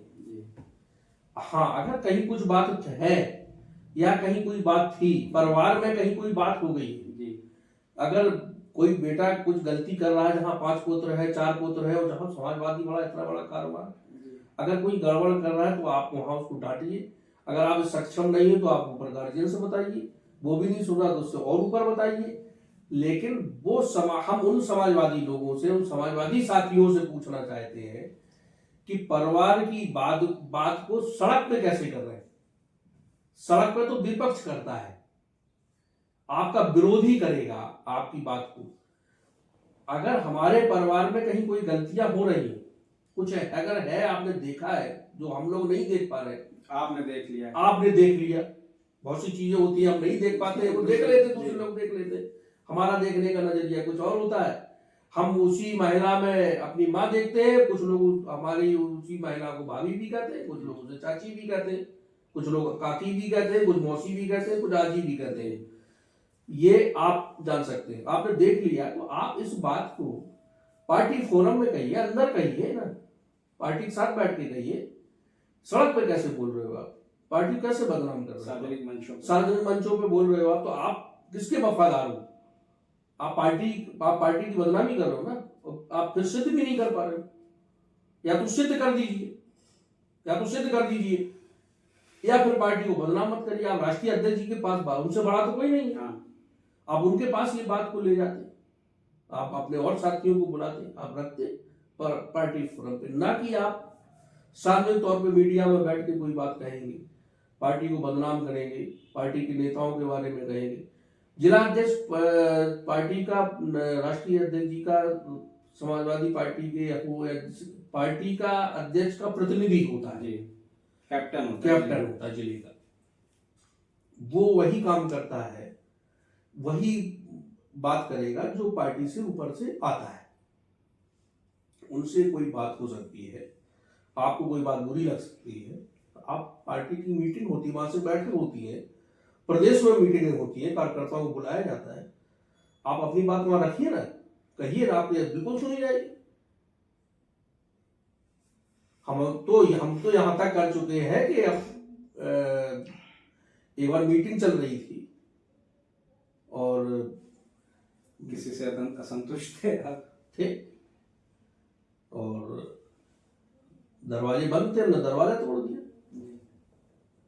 क्योंकि हमारे यहाँ समाजवादी में गुप्त एजेंडा नहीं है, जो है सब खुला है। जैसे हम लोग मन के दिल के बहुत साफ लोग हैं, पूरा खुला खेल रहता है कि कान में कोई बात नहीं। हम लोगों की संघ की थोड़ी मीटिंग होती है, समाजवाद की मीटिंग होती है। समाजवाद तो अपने आप में ही क्रांति का वो है, लाल टोपी लगाए बैठे। तो यहाँ पे कान में थोड़ी बात होती है, कोई संघ का मिशन थोड़ी चलता हमारे यहाँ। हमारा तो खुलेआम कार्यकर्ता को बोलने का अधिकार है भाई। हमने तो अपनी सरकार में, स्वर्गीय मुलायम सिंह जी मुख्यमंत्री थे उत्तर प्रदेश के, यहाँ एक वन विभाग में एक डीएफओ थे, कर्तनिया मंजू प्रभाग में, हम लोग कार्यक्रम करके आ रहे थे, जयंकर सिंह जी हमारे साथी थे, हम डीएफओ साहब की गाड़ी में बैठ के आगे आगे आ रहे थे वन्य जीव की गोष्ठी करके, तो अपनी गाड़ी से वो आ रहे थे, पीछे से किसी की गाड़ी से, किसी अज्ञात वाहन से एक हिरन मर गया। उन्होंने उनकी जयंकर सिंह की गाड़ी में केस काट दिया डीएफओ साहब ने, वो हमारे मित्र थे रमेश पांडे जी। पता चला, उनको कहा, हम लोगों ने वहां पे मोतीपुर में ट्रेन रोक दी, उसके बाद में ट्रेन रोकने के बाद में यहाँ पे वहां पे ज्ञापन लेने सांसद जी पहुंची, आप शहीदा जी, डॉक्टर वकार साहब पहुंचे, अपनी सरकार में आपने ज्ञापन दिया, धरना किया, और आपके राजनीतिक गुरु गार्जियन वो ज्ञापन लेने आए। ये समाजवादी कल्चर है। फिर वही उसी क्रम में जब वो उन्होंने आश्वासन दिया ये हो गया, तो कुछ दिन बाद वहां पे एक और घटना घट गई, किसी की ट्रैक्टर ट्राली से बंदर मर गया जी। उन्होंने फिर उसकी ट्राली पे केस काट दिया कि वहां लोग ईंटें ले जाते हैं, तो धरना प्रदर्शन कर दिया अपनी सरकार में, डीएफओ ऑफिस के बाहर, करतनिया घाट का यहाँ बना हुआ था कार्यालय, उसके बाहर धरना प्रदर्शन कर दिया। सरकार के समाजवादी सरकार, वही बोल रहा हूँ कि समाजवादी सरकार के विधायक के दत्तक पुत्र ने अपनी सरकार के खिलाफ जो है धरना दे दी। ये हमें इजाजत हमारे नेता ने दे रखी है कि अगर आपकी सच आवाज दबा दी जाए तो आप धरना दीजिए। नेताजी ने कभी मना नहीं किया, आप अपनी बात को, सही बात है तो उसको बताइए, रखिए आप। और वहां भी डॉक्टर साहब बतौर विधानसभा अध्यक्ष वहां पे ज्ञापन लेने पहुंचे और कार्रवाई हुई उसमें, और सही और गलत का फैसला हुआ और उनको यहाँ से ट्रांसफर हुआ। तो समाजवादी का तो फंडा एकदम साफ है, कोई भी बात, अब आदमी कहेंगे साहब आप मना कर रहे हो, मीडिया में कर रहे हो, आपको धरना दे रहे हो, हमने मीडिया को माध्यम नहीं बनाया कि हम उसे अखबारबाजी किया, हम चले गए, हमने चैनलों में बैठ गए, बताने लगे ये हो रहा वो हो रहा, फलाना निवाकर, नहीं। हम लोग 10-20 लोग गए, माननीय डीएफओ साहब को उनको पत्र दिया, उनको बताया कि साहब ये सही गलत ये है, इसकी जांच करा लीजिए। उन्होंने 1 हफ्ते का समय लिया, 1 हफ्ते में वो सही काम नहीं कर पाए, वो गुण दोष की सही जानकारी नहीं ले पाए क्योंकि उनकी मंशा गलत थी। जब वो नहीं माने तो उनको बताया, उनको नोटिस दिया, और उसी नोटिस पे धरने में बैठ गए, और धरने में बैठे, ये बात लखनऊ पहुंची, और वहां से वो विधानसभा के उपाध्यक्ष और वर्तमान विधायक बहराइच स्वर्गीय डॉक्टर वकार साहब ज्ञापन लेने पहुंचे, और हमारी बात को उन्होंने ऊपर तक पहुंचाया, नेताजी तक पहुंचाया।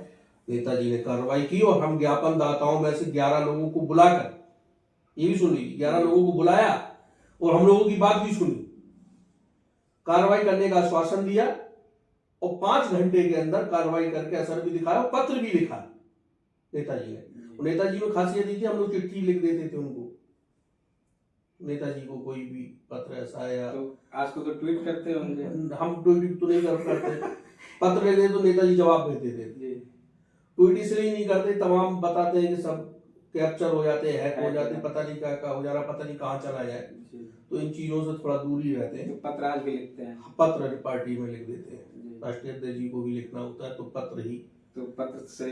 हाँ, जब आपकी बात डायरेक्ट फोन पे हो सकती है, तो पत्र वाला ये फॉर्मेलिटी क्यों?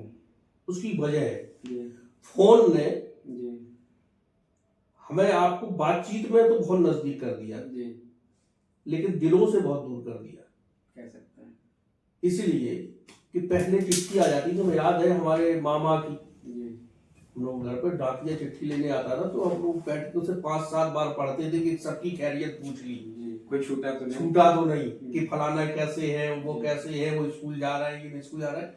तो हम लोग हफ्ते में 3-4 बार निकाल के उस पत्र को ही पढ़ते थे। नेताजी ने एक पत्र का जवाब दिया मुझे पहली बार, तो आप विश्वास करो, मुझे भी दिया, 5-7 लोगों को और भी दिया, जिनका नाम था उनके पास पत्र गया वो। तो हम उनके यहाँ मोटरसाइकिल से पत्र लेके बहुत बढ़िया कुर्ता उर्ता पहन के पहुंचे, तो वो भी तैयार बैठे थे, वो पत्र दिखाने के लिए, वो हमारे पास आ रहे थे पत्र दिखाने। तो हमसे कह रहे यार भाई कैसे आपका, यार बहुत जरूरी खुशखबरी है, चलिए बताओ यार। तो हम आप कहाँ जा रहे हो? कहले हम तो आपसे ही मिलने जा रहे थे, तुम बताओ। कहले पहले आप बताओ, आप चल के आ गए। तो नेताजी का पत्र आया है, बधाई का। जी कहने लगे भैया यार ये हमारे पास है, लेमिनेशन कराए हुआ आदमी रखे घर पे, पत्र को लेमिनेशन में लगा कर उन्होंने आज भी फ्रेम करा के लगा दिया है? अब ट्वीट पे या व्हाट्सएप मैसेज पे या फोन पे इसका कोई साक्ष्य रहेगा? भावनाएं नहीं, वो भावनाएं नहीं, पत्र का एक स्नेह है। जी पहले पत्रों के चिट्ठियों के गाने थे, जी डाक बाबू आया, गली गली खत बांटे, मेरा खत नहीं लाया, कितना अच्छा लगता था। अब फोन का कौन सा गाना है? समाजवादी पार्टी से आप इतने वर्षों से जुड़े हैं, उसके मजबूत कार्यकर्ता हैं, आपकी सुनी भी जाती है। आपने सारे सवालों का बहुत अच्छा जवाब दिया। आपने कभी टिकट मांगा विधानसभा का? हाँ मांगा ना। फिर जब अखिलेश जी के आप इतने करीबी थे तो आपको टिकट क्यों नहीं मिला? हाँ ये बिल्कुल जायज बात है आपकी।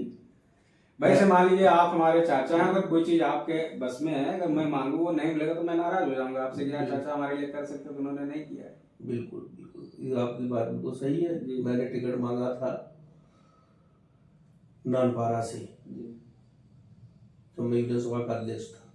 सन 2007 में चुनाव हुआ था या 5 में चुनाव हुआ? साथ में हुआ था।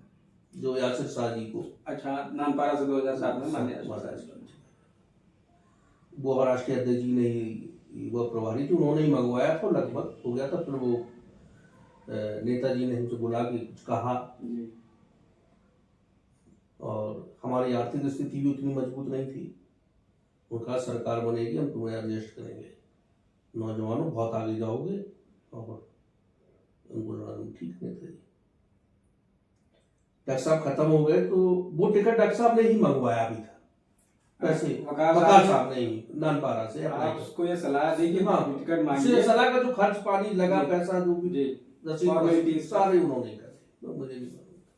फिर उनके ही बेटे को टिकट मिला आपके स्थान पे, आपको नाराजगी नहीं हुई? बिल्कुल नहीं, बहुत खुशी हुई। तो इसलिए हुई कि टिकट मिलना बड़ी बात नहीं है, टिकट मिल जाए जीत जाना बड़ी बात है। टिकट ले लेना महारथी थोड़ी है, टिकट आ जाओ आप जीत जाओ। हमें भी मालूम था कि हम गरीब किसान के बेटे हैं, हमारी इतनी स्थिति नहीं है कि हम बहुत बढ़िया चुनाव लड़ जाए और चुनाव लड़े और न जीते। नेताजी ने कहा, उनकी बात जो देने वाला था उसने वापस ले लिया, तो उसमें कौन सा मलाल? कोई मलाल नहीं, कुछ नहीं भाई। आपने दिया, आपने मना कर दिया, बहुत अच्छी बात है। हमारे नेता, हमारी आस्थाएं थोड़ी बदल जाएंगी। फिर डॉक्टर साहब बीमार हो गए, खत्म हो गए। बहराइच विधानसभा से मैंने अप्लाई किया 17 में या 22 में? 17। मुझे राष्ट्रीय अध्यक्ष जी ने बुलाया, आदरणीय अखिलेश यादव जी ने। उनका वार्षिक टिकट का तुम्हारा वो कहा भी है, टिकट बहराइच से है।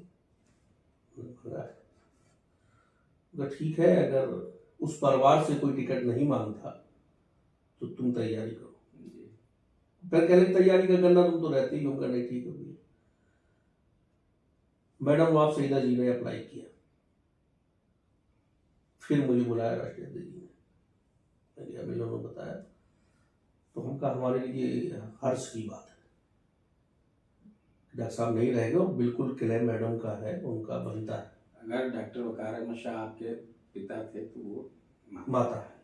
बहुत खुशी हुई मुझे, और मैंने बढ़ चढ़ के चुनाव प्रचार में हिस्सा लिया, पूरा चुनाव कैंपेन की। ये अलग बात है कि वो चुनाव नहीं जीत पाए, हार गई। फिर अगला मौका आया 22 में। फिर मैं राष्ट्रीय अध्यक्ष जी से मिला, तो उन्होंने कहा नहीं आप अप्लाई करो। बहुत खुशी, तो हमका हमारे पास पैसे नहीं। सही बता रहा हूँ जी, जो आपने इतना सब बता दिया, तो हमका हमारे पास पैसे नहीं। जो भी आजीवन सदस्यता अवस्था बुकलेट जो फॉर्मेलिटीज होते हैं, उसका सारा पैसा राष्ट्रीय अध्यक्ष जी ने मुझे दिया कि अप्लाई करो। पैसा दिया, अप्लाई कराया। फिर एक डेट दी मुझे, इस तारीख में आ जाना। और उससे पहले जो डेट दी थी उससे 3 दिन पूर्व माननीय पूर्व मंत्री आसिफ शाह जी ने मटेरा विधानसभा को छोड़ दिया। हम नहीं लड़ेंगे, नहीं लड़ेंगे, बहराइच से लड़ेंगे। फिर मुझे राष्ट्रीय अध्यक्ष जी ने बुलाया, फिर वही बात मुझसे बोला, तो थोड़ा सा हमें कष्ट हुआ, हल्का सा कष्ट हुआ। उन्होंने फिर एक ऑप्शन दिया कि वहां से लड़ो, मटेरा से। अब मैं विधानसभा का नाम नहीं बताऊंगा। हमने उनसे कहा कि ऐसा है कि हम लड़ासा नहीं, हमने जहां पूरा जीवन जिनके दरवाजे पे शहर में गए हैं, जिस विधानसभा में गए हैं, हम जानते पहचानते, लोग मुझे जानते हैं, वही हमारे लिए ठीक है। नई जगह पे जाके वहां के कार्यकर्ताओं की जगह को हम घेरें, उनका स्पेस कम करें, और उन्हें लगेगा कि स्काई लैब आगे हमारे लिए ठीक नहीं है। आप अगर वो लड़ते हैं तो बिल्कुल टिकट दीजिए आप। तो एक सवाल राष्ट्रीय अध्यक्ष जी ने जिम्मेदारी लो कि तुम्हें पूरी मदद करना है ईमानदारी से। जब ये शब्द कहा तो मैंने राष्ट्रीय अध्यक्ष जी से कहा कि अगर आज तक हमारी सत्यनिष्ठा जैसे हमारे जैसे व्यक्ति में ईमानदारी जैसा शब्द जुड़ेगा तो हमारे लिए पीड़ादायक, टिकट न मिलना पीड़ादायक नहीं है, लेकिन ये कह देना कि ईमानदारी पर से चिन्ह लगेगा तो हमारे लिए ये पीड़ादायक है।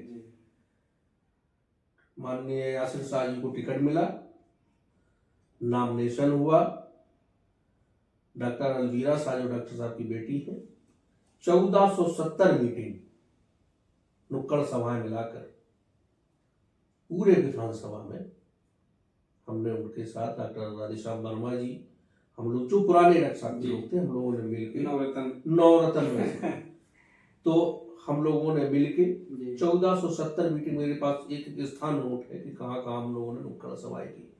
1470 मीटिंग हम लोगों ने पूरे विधानसभा में की। खैर चंद वोटों से हार गए, कोई बात नहीं है। टिकट मांगना हमारा मौलिक अधिकार है, हर कार्यकर्ता का अधिकार है, टिकट देना उनका अधिकार है। इसमें हम आपके सामने टिकट मांग रहे हैं, ये आपने कैसे सोच लिया, या हम किसी मंत्री विधायक के सामने टिकट मांग रहे हैं, ये कैसे सोच लिया। हम आपके सामने टिकट नहीं मांग रहे। इसमें आसिफ शाह जी को भी कोई वो मिले, हमें पार्टी कार्यालय में मिले माननीय पूर्व मंत्री जी, उन्होंने पूछा कि वासी अप्लाई किया, बहुत कुछ कहा अप्लाई है, तो कहने लगे ठीक है और तुम्हें मिल जाएगा लड़ना। हम कहा आपकी कृपा होगी तो हमें मिल जाएगा, तो आपको लड़ेंगे, नहीं तो आपको मिल जाएगा, हम आपको लड़ाएंगे। तो उसी बीच में राष्ट्रीय अध्यक्ष जी ने कहा कि सरकार बनती है तो, और फिर हम कहा भैया जैसे अब ये सरकार बनती है आप कहते रहेंगे, जैसे हमारा थोड़ा सा मामला, तो उन्होंने कहा कि यार तुम विधायक बनना चाहते हो कि मुख्यमंत्री बनना चाहते हो। ये राष्ट्रीय अध्यक्ष की शब्द है। जब राष्ट्र आपका पार्टी का नेता ये कह दे तो इसके आगे क्या बचा, आप कुछ नहीं बोल सकते। हाँ, वो जिले पे अधिकारियों को फोन कर दे कि जो इनके बताए हुए काम है वो मेरे काम समझे जाए, जो जनहित के काम है, इससे बड़ा आपका क्या सम्मान है। हम बहुत विधायक बन जाए और वहां से पार्टी में सरकार भी बन जाए और वो माननीय चीफ मिनिस्टर मना कर दे कि कहीं कुछ नहीं सुनना, तो उसका क्या मतलब है, कोई मतलब है। सभासद से ही बदतर है। और एक सभासद को खाली चीफ मिनिस्टर कह दे कि ये हमारा प्रतिनिधि है और जनहित के जो भी काम है, जनहित के अलावा कौन से निज काम हो रहे हैं, कोई ना भू माफिया है, ना मुझे कोई शौक है, ना मुझे बड़ी गाड़ियों का शौक है, ना मुझे उन किसी चीजों का, मुझे तो एक है शौक है, माइक मंच धरा, जनता उनकी समस्या, नेता बस भूखे पेट। नेताजी ने फार्मूला बताया था। हम लोग गए झांसी सम्मेलन में, तो झांसी सम्मेलन में गए तो यहाँ से माता जी ने पूरी सब्जी बांध दी, वो खराब हो गई। वहां नेताजी से मिले तो नेताजी ने पूछा क्यों तुम लोगों ने खाना वाना खाया, तो कहा नेताजी लाए तो थे लेकिन पूरी रास्ते में खराब हो गई। तो यार उन्होंने खाने का इंतजाम कराया, उन्होंने, हम लोगों ने खाना वाना खा लिया। दूसरे दिन नेताजी ने अपनी भाषण में ये बात कही कि जो कार्यकर्ताओं को एक आज नसीहत बता रहे हैं, घर से जो पूरी सब्जी लेके, आप देखिए नेता जो भी लेके आएंगे और दूध में आटा गुदवा के लाया करो, खराब नहीं होती। ये नेताजी मुलायम सिंह यादव तो गांव की मिट्टी से निकले थे। तो अब जैसे टिकट मांगना ये मौलिक मौलिक अधिकार है, देना न देना उनका काम अधिकार है। और हम तो फिर ये सोचे कि हो सकता है कि अभी हम उस लायक ना हुए और हम पार्टी का काम कर रहे हैं, जब हमारा नेता जिसके नेतृत्व में हम काम करते हैं, जिसका जिंदाबाद लगाते हैं, हम इतनी सी छोटी सी चीज नहीं मानेंगे? क्यों नहीं मानेंगे? टिकट के लिए थोड़ी पार्टी में है। ठीक है, टिकट हमारा ये भी है, टिकट हमारा एक अधिकार है मांगने का, मिलना भी चाहिए, बहुत से कार्यकर्ताओं को मिलना चाहिए। पार्टी में लोग रहते हैं, लेकिन सारे लोग टिकट पा जाएंगे तो लड़ाएगा कौन? लड़ने वाले भी चाहिए, लड़ाने वाले भी चाहिए। लेकिन ये भी सही है कि नेतृत्व को आपकी क्षमताओं के बारे में आप डिजर्व करते हैं नहीं करते हैं, पार्टी पूरा जानती है। लेकिन बहुत सी चीजें परिस्थितियों के हिसाब से बदलती रहती हैं। आपने भी जिक्र किया कि आपको एक दूसरी विधानसभा से टिकट ऑफर था, लेकिन आपने कहा क्योंकि मैं बहराइच में पैदा हुआ, बहराइच में रहा, यहाँ के गलियों से वाकिफ हूँ, मैं यहीं से लड़ूंगा। बिल्कुल।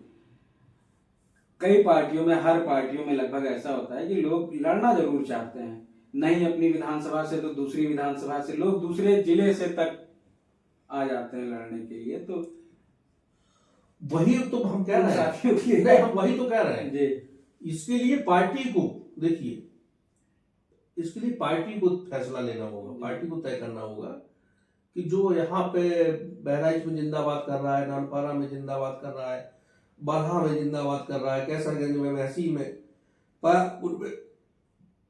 इकोना में, भिड़गा में, कटरा में, जहां भी लोकल का कार्यकर्ता लगा, जिंदगी खपा दी।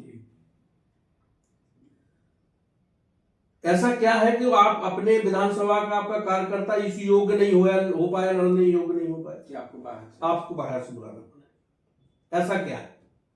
तो इससे पार्टी के कार्यशैली पर, पार्टी के नेतृत्व पर प्रश्न चिन्ह उठता है कि अभी तक हम ऐसे कार्यकर्ता ही नहीं बना पाए अपनी विधानसभा में, जिले में, जो वहां चुनाव लड़ सके, जो हमें दूसरी जगह से प्रत्याशी आयात करना पड़े।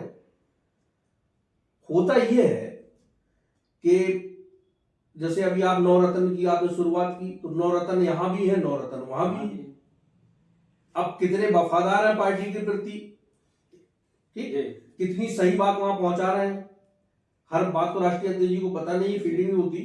बड़ा प्रदेश है, इतने लोगों को याद रखना है, इतने टिकट से याद रखना है, इतनी चीजें याद रखना बड़ा काम है। कह देना बहुत आसान है, उनको वहां तक कहीं ना कहीं ऊंच नीच हो जाती है। बहुत सी परिस्थिति, लोग गलत फीडिंग करते, जाति का आंकड़ा गलत बता देते हैं, क्षेत्रीय आंकड़ा गलत बता देते हैं। लेकिन हम उन सारे लोगों से अनुरोध करेंगे जो हमारे समाजवादी साथी, अपने घर में, अगर अपनी जगह में, अपने मोहल्ले में, अपनी विधानसभा में अगर आप नई जगह बना पाते हो, तो दूसरी जगह आप जगह नहीं बना पाओगे।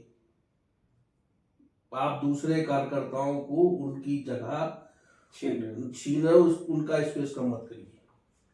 आप अपने घर में रहकर, अपने क्षेत्र में रहकर कोशिश करिए कि आप वहीं से निकल के आइए, वहीं से जीतिए, वहीं पे काम कर रहे हो। या फिर आप नई जगह पर पहुंचते हो तो बहुत सी चीजें, जो लोग मायूस हो जाते हैं, मेहनत कर रहे हैं 10-20 साल से, सोचते हैं कि यार हमारा अधिकार छीन हो सकता है। जरूरी नहीं कि उनको टिकट मिल रहा, 20 लोग मांगने वाले, जरूरी नहीं कि उनको ही जा रहा हो, लेकिन आपका समर्थक नहीं, वो आपकी 19 विरोधी जरूर तैयार हो गए कि आगे बाहर से अब आपके विरोध नहीं करेंगे, वो पार्टी का विरोध करने लगते हैं, पार्टी का नुकसान कर देते हैं। भाई पुराने वर्कर है, उनको नहीं मिलता है, उन्हें जरूरी नहीं उन्हें मिल रहा हो, भाई टिकट तो एक ही लोगों को मिल रहा है, लेकिन वो आपके विरोधी तैयार हो जाते हैं, पार्टी के विरोधी तैयार हो जाते हैं, पार्टी के साथ धोखा शुरू हो जाता है। यार नहीं धोखा करेंगे, जरूरी नहीं कि वो दूसरे में मिल जाए, धोखा साइलेंट हो जाएंगे, पार्टी के समर्थन ताकत नहीं देंगे, पार्टी के बैनर पे बोलेंगे नहीं, खामोश हो जाएंगे, मौन समर्थन कर देंगे विपक्ष का। तो ये इससे पार्टी कमजोर होती है। तो इसलिए इन चीजों का ध्यान रखना चाहिए और हमेशा टिकट आपका मांगना अधिकार है। किसी भी नेता को अगर मलाल भी हो रहा है, पहली बात तो होता नहीं है, बड़ा दिल होना चाहिए, समाजवादियों का बड़ा दिल होता है। टिकट मांगना कार्यकर्ता का अधिकार है, मौलिक अधिकार है। देने का अधिकार राष्ट्रीय अध्यक्ष जी का, समाजवादी पार्टी का है। हर विधानसभा से कार्यकर्ता को टिकट बड़ा मन बनाकर, देखिए अब मुझे स्वर्गीय डॉक्टर वकार साहब ने ही तो टिकट मंगवाया था, और आपको ताज्जुब होगा, जब वो स्वस्थ थे 2012 में, बहराइच का भी उन्होंने एप्लीकेशन भराया था मुझसे, जहां से वो खुद खुद विधायक थे, मेरे पास जो कागज है उसके। बड़ा दिन होना चाहिए, मिलना ना मिलना अलग मुद्दा है, लेकिन आपके अधिकारों का हनन नहीं होना चाहिए। आप किसी को मलाल हो जाए कि साहब हमारे सामने टिकट मांग लिया, इन्होंने कैसे मांग लिया, इनकी कैसे हैसियत होगी, ये नहीं, गलत बात है। ये इसका मैं समर्थक नहीं हूँ, इसका मैं घोर विरोधी हूँ। 2027 में आप टिकट मांगेंगे? अरे हम इतने जमाने से मांगते चले आ रहे हैं, मांगेंगे क्या? मतलब कन्फर्म मांगेंगे? भाई बिल्कुल मांगेंगे। किस विधानसभा से मांगेंगे? अब हम जहां पे हैं वहीं से मांगेंगे जी। मान लीजिए आपको टिकट मिलता है 2027 में, ठीक है, और आप माननीय विधायक सदर बहराइच बनते हैं, ठीक है, सरकार 2027 में समाजवादी पार्टी की बनती है, अखिलेश यादव जी फिर से मुख्यमंत्री बनते हैं। बड़ा अच्छा कॉम्बिनेशन होगा कि लखनऊ में अखिलेश यादव जी, बहराइच में अनवर खां वारसी जी। बहराइच में बड़ी समस्याएं हैं, बाढ़ की समस्या, वन्य जीवों की समस्या, किसान, गन्ना किसान, इनकी समस्या भी। हाल ही में एक चीज देखने में आई कि चिलवरिया में चीनी मिल बंद हो गई, दिवालिया घोषित, उसने अपने आप को बताया कि मैं दिवालिया हो गया हूँ। करोड़ों अरबों रुपया किसानों का फंसा हुआ है। गन्ना एक ऐसी फसल है तराई क्षेत्र में कि उस गन्ने के भुगतान के ऊपर लोगों की बेटी की शादी टिकी होती है, किसी की पढ़ाई टिकी होती है, किसी की माँ की दवाई टिकी होती है। इस समस्या का निजात अनवर खां वारसी कैसे करेंगे? देखिए, ये जो समस्याएं हैं, जैसे चीनी मिल दिवालिया हो गई जी, वर्तमान में जो हुकूमत है वो किसानों के लिए तो काम कर नहीं रही जी। आज मैं एक दुकान पर कुछ सामान खरीदने गया था घंटा घर जी, वो बहुत बड़े वाजपेयी की दुकान है जी। उनसे हमने एक सवाल किया कि लोग माल में खड़े होकर महिलाएं लौकी खरीद रही हैं 15-15 दिन की, उस सामने डलिया में बैठी महिलाएं बेच रही हैं, 30 रुपए किलो को कोई नहीं ले रहा है। तो कल्चर ये हो रहा है, छोटा दुकानदार पूरी तरह से समाप्त हो, पैसा बड़े लोगों पर सिमट रहा है। बहुत पहले नेताजी ने इन मालों का विरोध किया था। समाजवादी सरकार में तो जैसे चिलवरिया मिल ही का मामला नहीं है, बहुत से बुनियादी काम पार्टी ने किए, और 2027 में जैसे आपने कहा कि मान लो आप एमएलए हो गए, हम ये मान लें कि मान लो हम एमएलए नहीं हुए जी। आपने कहा मान लो, मैंने आपकी बात सुनी जी, मान लो हम एमएलए नहीं हुए, अखिलेश जी मुख्यमंत्री हो गए जी। हम एमएलए नहीं हुए, अखिलेश जी मुख्यमंत्री हो गए, एमएलए कोई और हो गया। चिलवरिया चीनी मिल के अलावा भी बहराइच को एक मिल और देने का काम करेगी पार्टी सरकार। और ये बहुत पहले से, जब डॉक्टर वकार साहब श्रम एवं सेवा योजना मंत्री थे, बहुत पहले एक बार उनसे हमारी चर्चा हुई थी, जब हम लोग बेरोजगारी भत्ता बांटने झांसी जा रहे थे कि बहराइच और श्रावस्ती से मजदूरों का पलायन कैसे रोका जाए। ये बड़ी समस्या है, यहाँ का मजदूर बहुत दूर दूर से बम्बई, चंडीगढ़ रिक्शा चलाते हुए फेरी पल्ली वाले बहराइच के लोग मिलते हैं। मुंबई में तो बहुत से भाटियारा। एक रिपोर्ट सर्वे में बताया गया कि उत्तर प्रदेश में आज भी जो 3 सबसे पिछड़े जिले हैं वो अपने तराई के हैं, बहराइच, श्रावस्ती, बलरामपुर। और ये आज से नहीं, कई दशकों से। तो फैक्ट्री भी देने का काम कराएंगे, रोजगार भी देने का काम कर चुके हैं, रोजगार देने का काम करेंगे, नौकरी देने का भी काम करेंगे। और विधायक बनके शायद उतना अच्छा काम ना कर पाए, विधायक ना बनके उससे अच्छा काम करेंगे। अगर इस समय समाजवादी पार्टी की सरकार होती तो जो किसानों का ये भुगतान करना हो, इसको कैसे करवाया? भाई इससे पहले भी तो समाजवादी सरकार में, उससे पहले की सरकार छोड़ गई थी जी। जिस सरकार से हम लोगों ने सत्ता ली थी वापस जी, उनका भी तो बकाया हम लोगों ने दिया था जी, बहुत सा बकाया, कई करोड़ों में दिया था जी। भाई आपको पता हो बेरोजगारी भत्ता किसने दिया देश में? समाजवादी पार्टी। लैपटॉप किसने बांटा? समाजवादी सरकार ने दिया। पढ़ो बेटी वाला कन्या विद्याधन किसने दिया? और कोई दे रहा था क्या? मतलब हम इस बात के आश्वस्त रहें कि अगर समाजवादी पार्टी की सरकार 2027 में बनती तो तराई का गन्ना किसान अपने भुगतान के लिए परेशान नहीं होगा।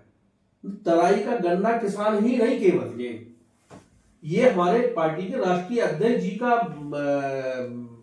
विजन भी है, मिशन भी है समाजवादियों का, कि बहराइच और श्रावस्ती के बीच में बड़ी मील का स्थापन करना। इस पे पार्टी का एक प्रस्ताव अंदर खाने है कि अवसर मिलता है, क्योंकि श्रावस्ती की गन्ना जो है, क्योंकि मैं वहां का भी किसान हूँ, वहां का जाता है तुलसीपुर। ये बहुत पहले जब राष्ट्रीय अध्यक्ष जी ने जब ये श्रावस्ती वाला रोड भिनगा वाला जब किया था, उसका उद्घाटन किया था, जब भिनगा आए थे, तो मैंने उनको एक पत्र दिया था इसके लिए, तो उन्होंने आश्वासन दिया था। और इस बार 2027 में समाजवादी पार्टी की सरकार बनती है तो ये बिल्कुल कंफर्म है कि बहराइच और श्रावस्ती के बीच में, मतलब श्रावस्ती बीच भिनगा के बीच में एक शुगर मिल देने का काम समाजवादी पार्टी की सरकार करेगी। और फैक्ट्रियों का भी जाल, क्योंकि यहाँ कच्चा मटेरियल बहुत है बहराइच में, तो यहाँ फैक्ट्री लगाने का काम भी समाजवादी पार्टी सरकार, क्योंकि मजदूरों का पलायन रोकना बड़ा काम है। और शिक्षा के क्षेत्र में, जैसे हमारी सरकार में शिक्षा में सबसे ज्यादा जो लैपटॉप देने की बहुत सी चीजें, तो शिक्षा के क्षेत्र में भी बहुत बुनियादी काम समाजवादी पार्टी करेगी। बहराइच श्रावस्ती ये दो जिले में कोई भी यूनिवर्सिटी नहीं है। बिल्कुल, मेडिकल कॉलेज केवल नाम का मेडिकल कॉलेज है, जिला अस्पताल को मेडिकल कॉलेज कर दिया, लेकिन यूनिवर्सिटी कोई नहीं। बिल्कुल। तो इस दिशा में आप लोगों का कुछ प्रयास रहेगा? पूरा जैसे जो भी बन पड़ेगा। देखिए, हुआ ये कि सरकार बनी, कुछ समय तक डॉक्टर साहब स्वस्थ रहे जी, उसके बाद वो अचानक बीमार हो गए।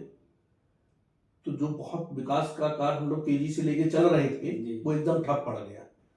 और यासिर शाह जी मिनिस्टर बने, उनको जो विभाग मिले, लेकिन जैसे जिसका पिता अस्पताल में लेटा हो, उन्होंने फिर भी बहुत मेहनत से काम किया। देखिए, मैं अपनी बात बता रहा हूँ कि Yasir Shah as a minister, उनसे अच्छा व्यक्ति इस बहराइच की धरती पे, एक मीडिया का आदमी होने का तो मुझे नहीं बोलना चाहिए, पर मैं बोल रहा हूँ कि एज ए मिनिस्टर जो काम उन्होंने 2-3 साल में कर दिए, मुझे लगता है कई दशकों तक कोई नहीं कर पाएगा। बिजली का तो जैसे ऊर्जा, जैसे बिजली चलेगी कब आएगी कुछ पता नहीं था।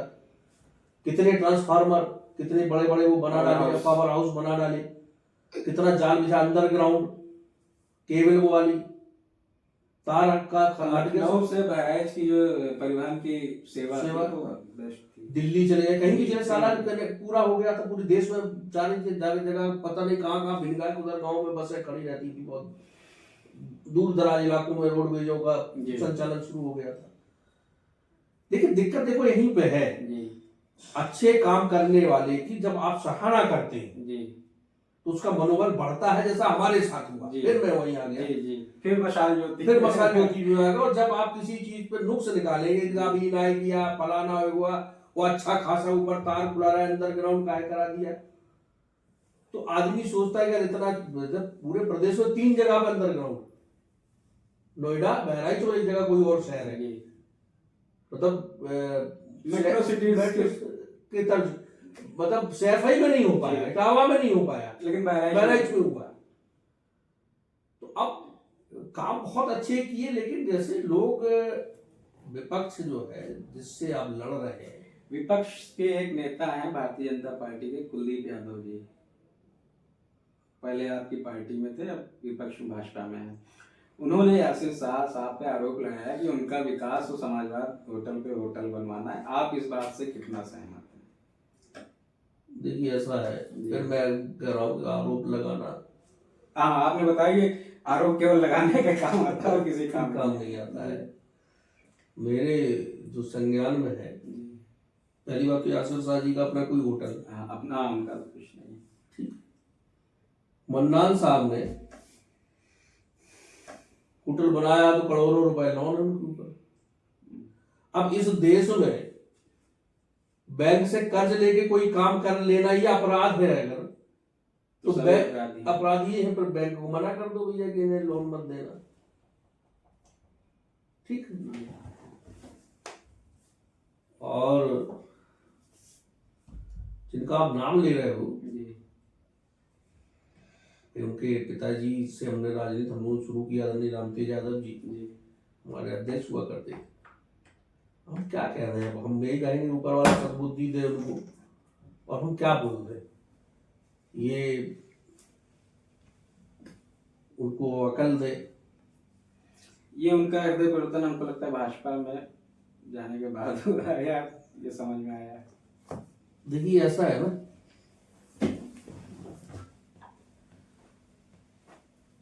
बहुत से लोग इधर उधर किसी वजह से चले जाते हैं। किसी आप अपराधी का इंटरव्यू करोगे कि यार समाजवादी में थे क्यों छोड़ गए, तो कहेगा यार हम इसलिए है कि अब भाजपा की वॉशिंग मशीन में नीट एंड क्लीन हो जाएंगे, बचे रहेंगे। ठेकेदार है, अब इसमें ठेका पट्टा नहीं मिल रहा है तो वहीं चले गए। तो जिस दल में गए उनके दल के उन नेताओं को सोचना चाहिए जब ये हमारे सगे नहीं हुए तो आपके भी नहीं होंगे। ठीक है, वक्ती तौर पे गए, घर वापसी होगी, घर वापस है।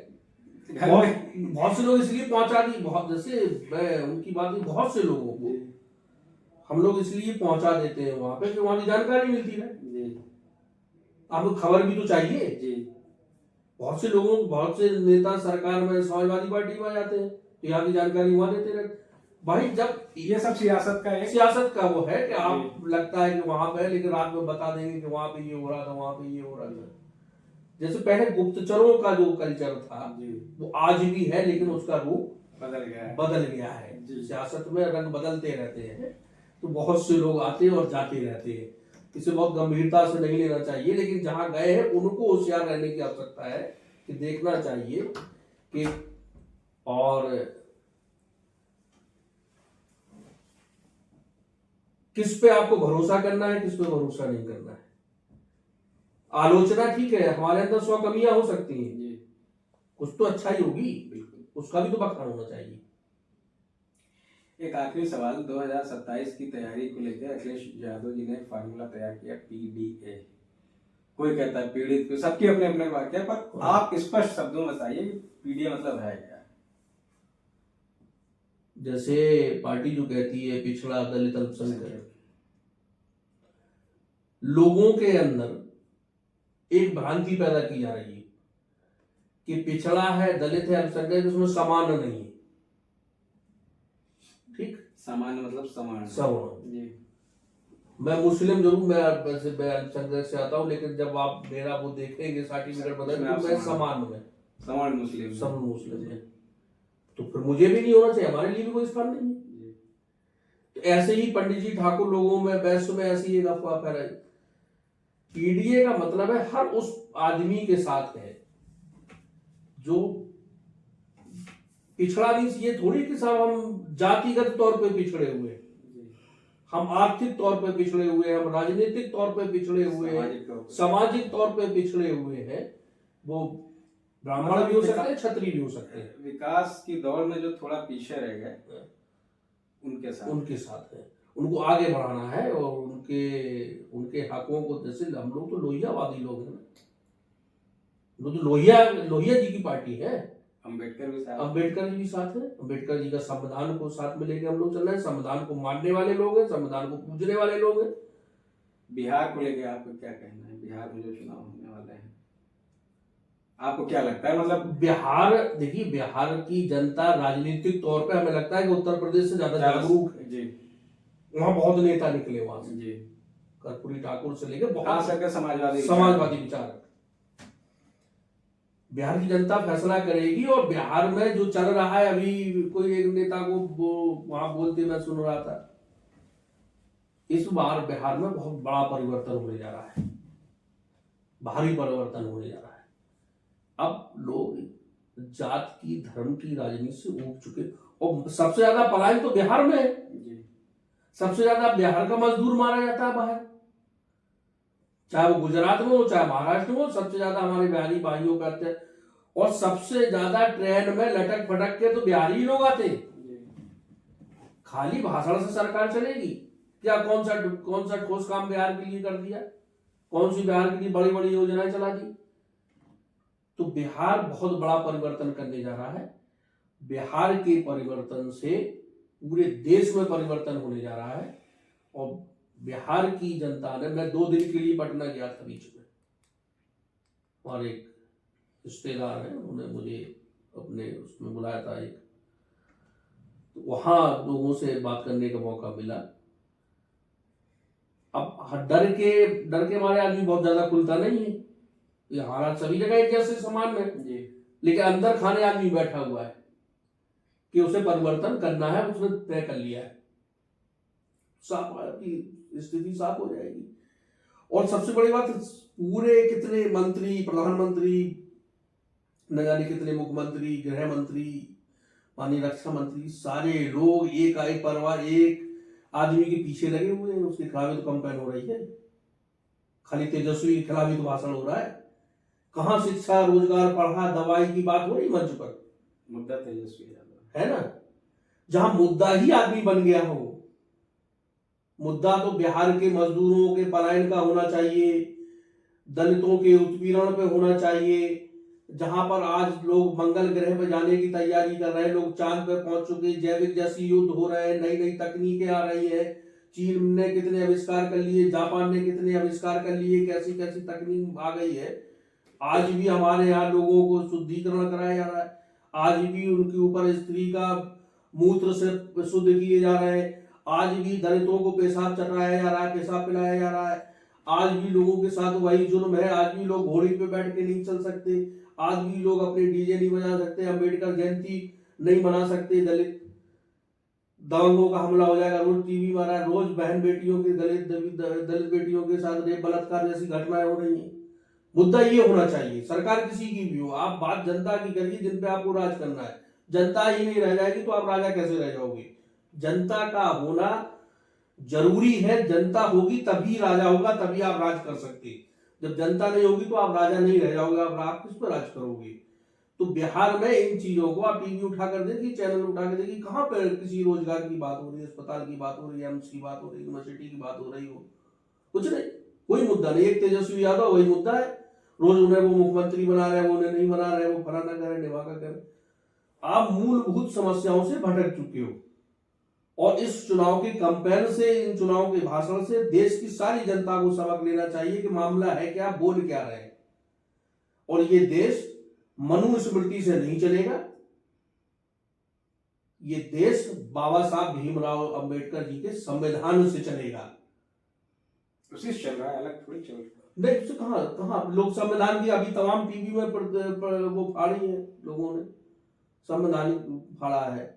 हम एक वीडियो है, एक महिला है, वो गांधी जी के पुतले को बनाए, उस पर गोलियां चला रहे हैं। दुर्भाग्य इस देश का, देश का दुर्भाग्य है। कहाँ हमारे आदर्श रह गए? संविधान को मानना। अब देखिए वहां कितनी बड़ी घटना है, जज साहब पे जूता फेंक देते। चलिए, आपको 2027 की बहुत बहुत शुभकामनाएं, और हम ऐसी उम्मीद करते हैं कि हमारा अगला तराईनामा का जो एपिसोड जब अनवर वासी के साथ होगा तो माननीय विधायक अनवर वासी के साथ। चलिए, बहुत बहुत धन्यवाद आप आए। इस शेर के साथ मैं आपसे विदा लूंगा जी। उजाले अपनी यादों के हमारे साथ रहे थे, न जाने किस घड़ी जिंदगी की शाम हो जाए। तराईनामा को, तराईनामा की टीम को, सारे साथियों को हमारे तरफ से बहुत बहुत धन्यवाद। मैं फिर कह रहा हूं, मैं विधायक रहूं या न रहूं, सरकार समाजवादियों की, अखिलेश यादव की लाल टोपी की बनना चाहिए। जान लीजिए अनवर वासी विधायक से ज्यादा मजबूत है। हाँ, ये है कि 2027 में समाजवादी पार्टी अगर अवसर देगी तो पूरे दमखम के साथ आपके सामने अनवर वासी रहेंगे। नमस्कार।